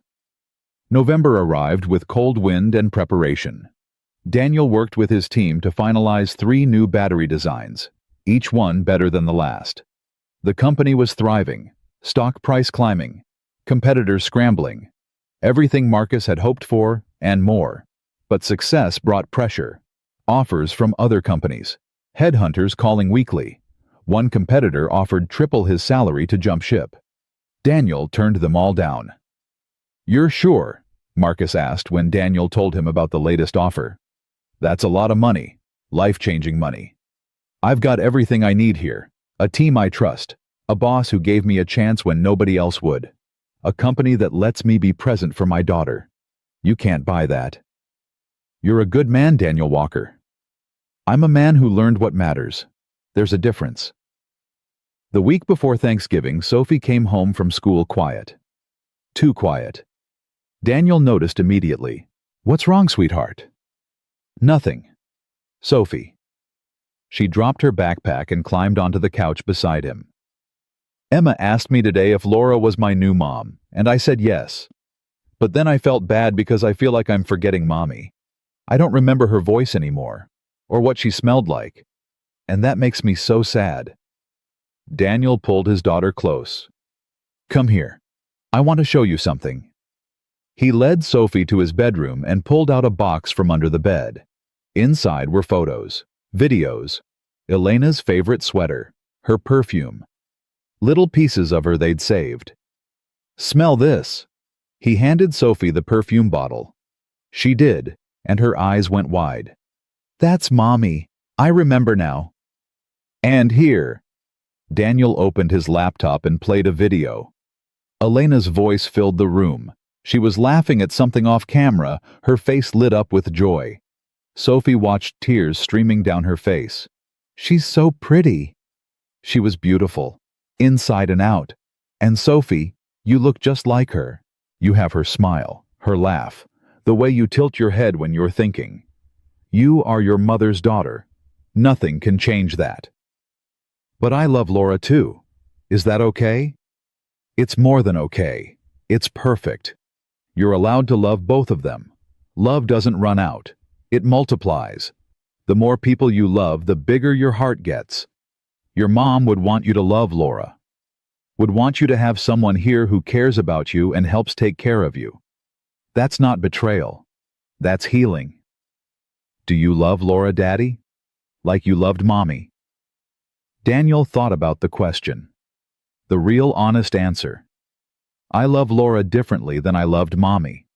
With your mom, it was first love. Young love. We grew up together, built a life from nothing. With Laura, it's grown-up love. Love that understands loss and chooses to try anyway. Both kinds are real. Both kinds matter. I don't love Laura more or less than I loved Mommy. I love her differently. And that's okay. Sophie nodded slowly. I think Mommy would like Laura. I know she would. That night after Sophie was asleep, Daniel told Laura about the conversation. She cried, and he held her. She's so wise, Laura whispered. Sometimes I forget she's only 8. She had to grow up fast, too fast. But she's still got her childhood, still gets to be a kid. That's what matters. Daniel. Can I ask you something? Anything. Where is this going us, this family we're building? Because I'm all in, completely. But I need to know you are too. Daniel pulled back to look at her. Laura Bennett. Are you asking me about my intentions? Maybe I am. My intentions are to spend the rest of my life with you, to raise Sophie together, to build something permanent and real and lasting. My intentions are to marry you, eventually, when the time's right, when Sophie's ready, when we're both sure. Is that clear enough? Laura's breath caught. You want to marry me? Of course I want to marry you. You saved my life. You love my daughter. You make me want to be better than I am. Why wouldn't I want to marry you? You haven't asked yet. Because I don't have a ring, don't have a plan, don't have any of the things you're supposed to have when you propose. I don't need things. I just need to know you're serious. Daniel kissed her, deep and long and full of promise. I'm serious. About all of it. About you. About us. About forever. Thanksgiving came with Laura's parents visiting from Ohio. They'd met Sophie via video calls, but never in person. Daniel was terrified. What if they hate me? He asked the morning they arrived. They won't hate you. They're going to love you. I'm a widower with a kid and a complicated past. You're a brilliant engineer who loves their daughter and treats her like a queen. They'll love you. She was right. Laura's father, Richard, was a retired teacher who spent the first hour asking Sophie about school. Her mother, Patricia, helped cook and told embarrassing stories about Laura's childhood. Over dinner, Richard raised his glass. I want to thank you all for welcoming us into your home. And I want to say something to you, Daniel. When Laura told us about you, about how you met, about your situation, I'll be honest, I was worried. Not because of who you are, but because I didn't want to see my daughter hurt. But watching you together, watching you with Sophie, I see something beautiful. I see a family built on love and respect and genuine care. That's rare. That's precious. So thank you for loving my daughter. Thank you for letting her love you and Sophie. You're good people. All of you. Daniel's throat tightened. Thank you, sir. That means more than you know. Sophie stood up. I want to say something too. I'm thankful for Daddy because he's the best dad ever. And I'm thankful for Laura because she makes us a real family. And I'm thankful for both my moms because they both love me. And I'm thankful for new grandparents because now I have people who can spoil me. Everyone laughed through tears. Patricia hugged Sophie tight. Oh, sweetheart, we're going to spoil you rotten. December arrived with snow and anticipation. The award ceremony was 2 weeks away. Daniel bought a new suit. Laura found a dress that made her look like she belonged on a red carpet. Sophie got a navy blue dress with sparkles that she refused to take off. The night before the ceremony, Daniel couldn't sleep. He lay in bed staring at the ceiling, thinking about how far he'd come. From broken to whole. From alone to surrounded. From giving up to trying again. Laura stirred beside him. You're awake. Can't sleep. Nervous. Terrified. She rolled over, propped herself on one elbow. You're going to win tomorrow. You don't know that. I know you. I know your work. I know what you've accomplished. You're going to win. And if I don't, then we go home, eat ice cream, and celebrate anyway, because you've already won, Daniel. You got your life back. You got Sophie back. You got us. Everything else is just bonus. He pulled her close. How did I get so lucky? A car broke down. You stopped to help, and the universe decided to reward kindness. Best breakdown ever. The ceremony was held in a massive hotel ballroom downtown. Crystal chandeliers, round tables with white linens, 500 people in formal wear. Daniel felt completely out of place. Sophie gripped his hand. This is fancy, Daddy. It really is. You look handsome, though, like a prince. And you look like a princess. Their table was near the front. Tom and his wife, Marcus and his husband, Rachel from the team, and Daniel's family, Laura and Sophie. The people who mattered most. Dinner was served, speeches were given, awards for various categories. Then the announcer stepped up to the microphone. And now for our final award of the evening, Engineer of the Year. This award recognizes not just technical excellence, but innovation that transforms our industry. This year's nominees represent the best of the best. The winner is someone who, after a significant personal tragedy, returned to the field and within 1 year revolutionized battery technology, leading to breakthroughs that will impact sustainable transportation for decades to come. Daniel's heart hammered. Sophie squeezed his hand.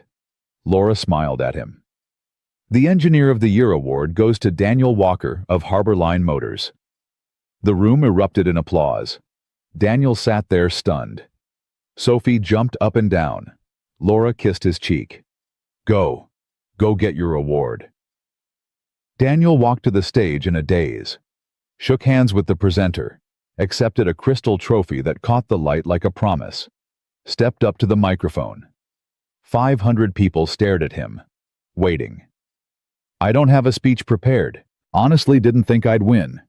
But standing here, I realize I need to thank some people. First, my team at Harbor Line, Tom, Rachel, Kevin. Everyone who believed in designs that seemed impossible and made them real. Marcus for giving me a chance when I had nothing to offer but potential. My daughter Sophie for reminding me why innovation matters.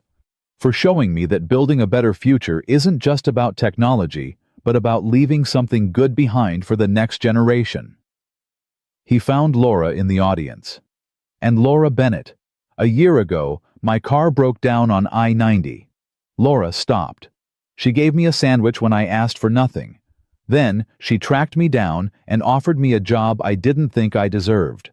She believed in me when I'd stopped believing in myself. She saw something worth saving. This award isn't just mine, It's hers too. It belongs to everyone who's ever stopped for a stranger, who's ever taken a chance on someone who looked broken, who's ever believed that kindness can change lives. Because it can. It did. It changed mine. The applause was deafening. Daniel walked off stage and straight to Laura, pulled her up, kissed her right there in front of everyone. "I love you," he said against her lips. "Thank you for everything." "I love you too. I'm so proud of you." Sophie hugged both of them. "You won, Daddy. You won.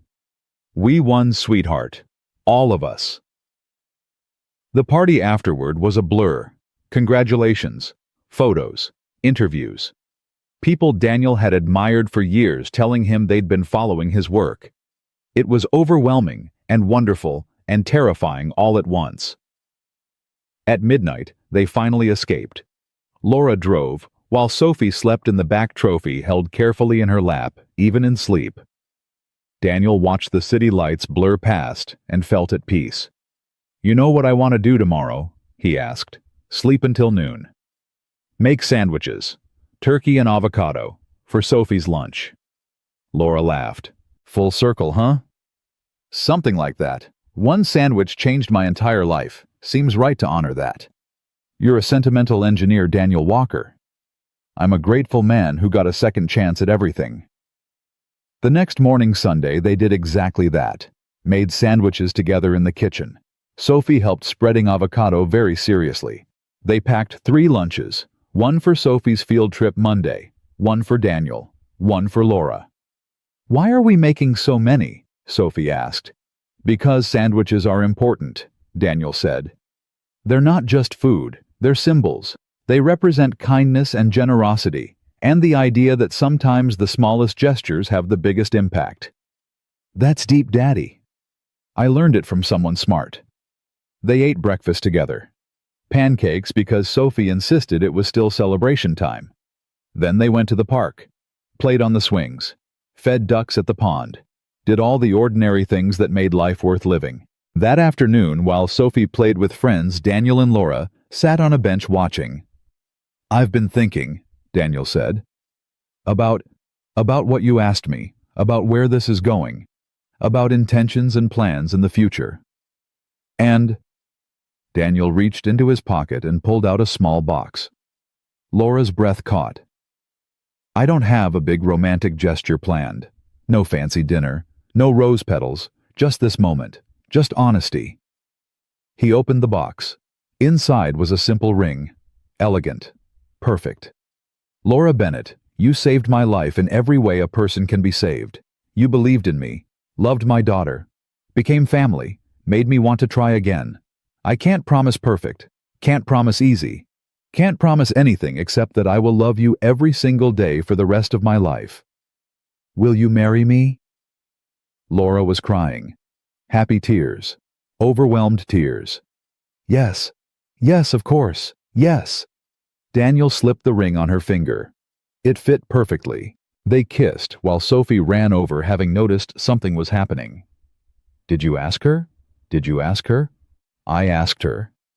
"And?" "She said yes." Sophie threw her arms around both of them. "Finally, I've been waiting forever. Now we're a real family." "We've been a real family for months, sweetheart." "I know, but now it's official. Now everyone knows." That evening they called Laura's parents. Called Tom and Marcus. Called everyone who mattered. Shared the news. Accepted congratulations. Made plans for a small wedding. Something simple. Just family and close friends. Nothing fancy. Just real. Later, after Sophie was asleep, Daniel and Laura sat on the couch. Her head on his shoulder. Her hand in his. The ring catching light from the lamp. "Can I tell you something?" Laura asked. "Anything." "That morning on the highway, when I first saw you. I knew. I can't explain it. But I knew you were going to matter. That stopping was going to change my life. I thought maybe you'd help our company. Never imagined you'd become my whole world." "I knew too. Not consciously. But when you showed up at my door tracking me down like some kind of determined detective, I knew you were either going to ruin my life or save it. Turns out it was both."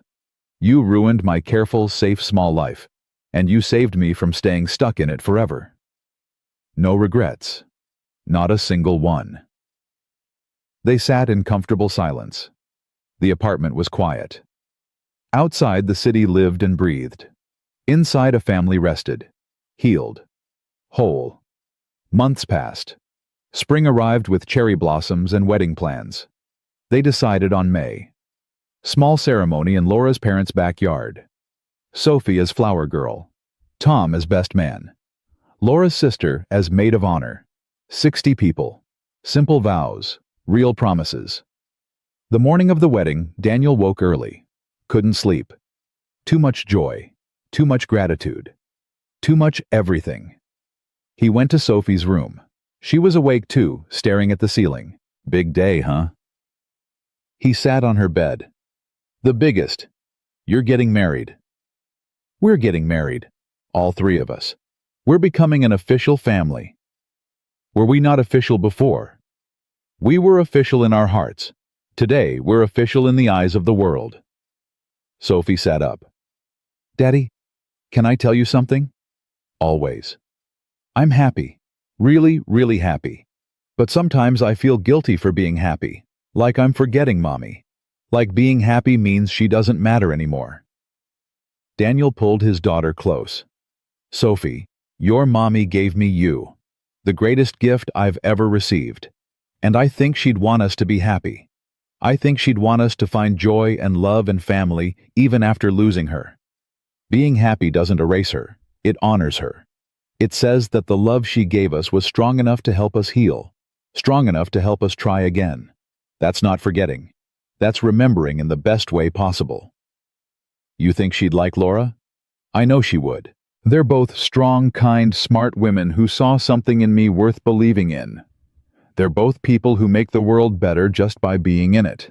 Yeah, your mom would absolutely love Laura. Sophie nodded. Okay, then I'm all in. No more guilt. Just happy. That's my girl. The ceremony was perfect in its imperfection. Laura's nephew dropped the rings. Sophie threw flower petals with so much enthusiasm half of them hit guests. Daniel's voice cracked during his vows. Laura cried so hard she could barely speak during hers. But when the officiant said, "You may kiss the bride," and Daniel kissed Laura while Sophie cheered and everyone applauded, everything was exactly right. At the reception, Sophie gave a speech. Hi everyone. I'm Sophie, and I'm 8 years old, and today my dad married Laura, and I got a new mom. And I just want to say that love is really cool because it doesn't run out. You can love people who aren't here anymore, and people who are here right now, and it all fits in your heart. My first mom was amazing, and I miss her every day. But my second mom is also amazing, and I'm so lucky I get to have her. So everyone should eat cake and dance and be happy, because that's what today is about. Being happy and being family. There wasn't a dry eye in the room. Daniel held Laura's hand and watched his daughter beam with pride. How did we get so lucky? Laura whispered. I stopped for a car on the highway. You gave me a sandwich. The universe decided to reward us. They danced. All three of them together. Sophie between her parents laughing as they spun her around. Then Daniel and Laura alone swaying to music, while Sophie danced with her new grandparents. I love you, Mrs. Walker, Daniel said. I love you too, Mr. Walker. Both of you. My whole heart. Our whole hearts right back. 1 year later, almost to the day, Daniel had first stopped for Laura's car. They stood in the Harbor Line parking lot, watching the 100th production vehicle roll off the line.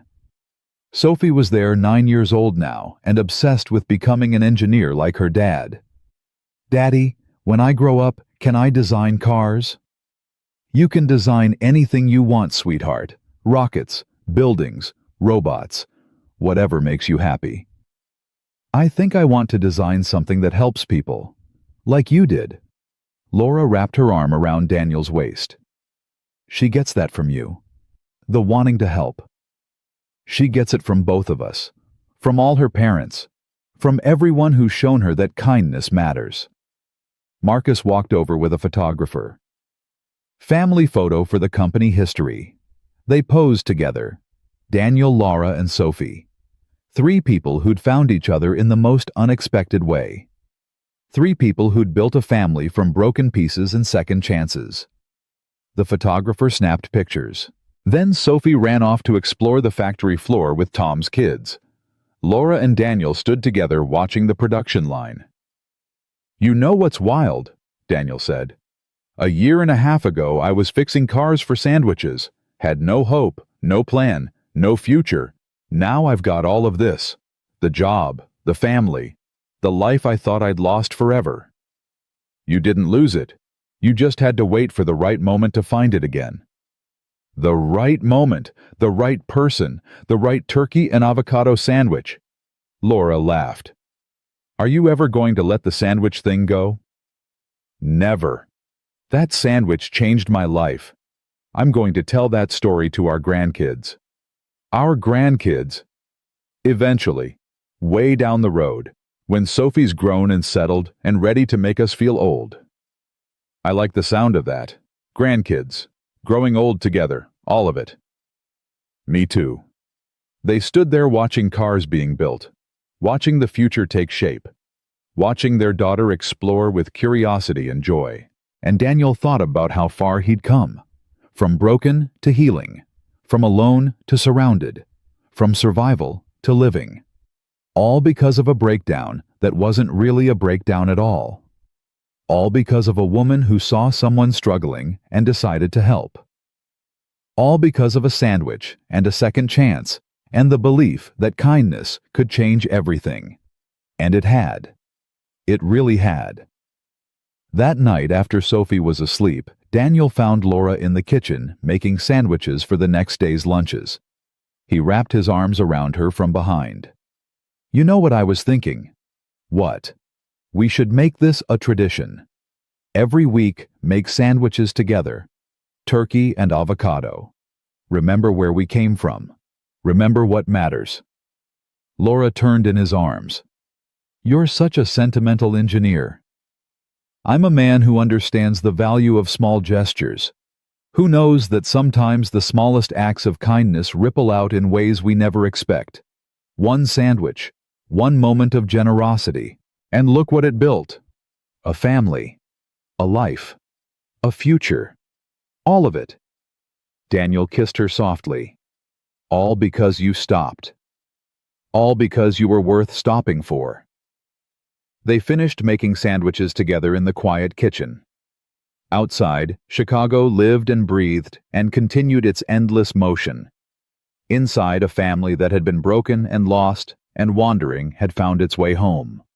Not to a place, not to a building, but to each other. And that Daniel thought, as he wrapped up Sophie's lunch, placing it carefully in her backpack, beside her homework and her permission slip for next week's science museum trip, that was the real miracle. Not the award, not the success, not the money, or the recognition, or any of it. The miracle was love, was family, was second chances freely given and gratefully received. The miracle was knowing that broken things could be fixed, that lost people could be found, that endings could become beginnings if you were brave enough to try. Daniel turned off the kitchen light and followed Laura to bed. Tomorrow would bring new challenges, new problems to solve, new moments to cherish. But tonight, he was simply grateful. For the car that broke down, for the woman who stopped, for the sandwich that changed everything, for the life they'd built together, one small kindness at a time, proving that sometimes the most extraordinary things begin with the most ordinary gestures. And sometimes, just sometimes, miracles taste like turkey and avocado on whole wheat bread shared between strangers who were always meant to become family.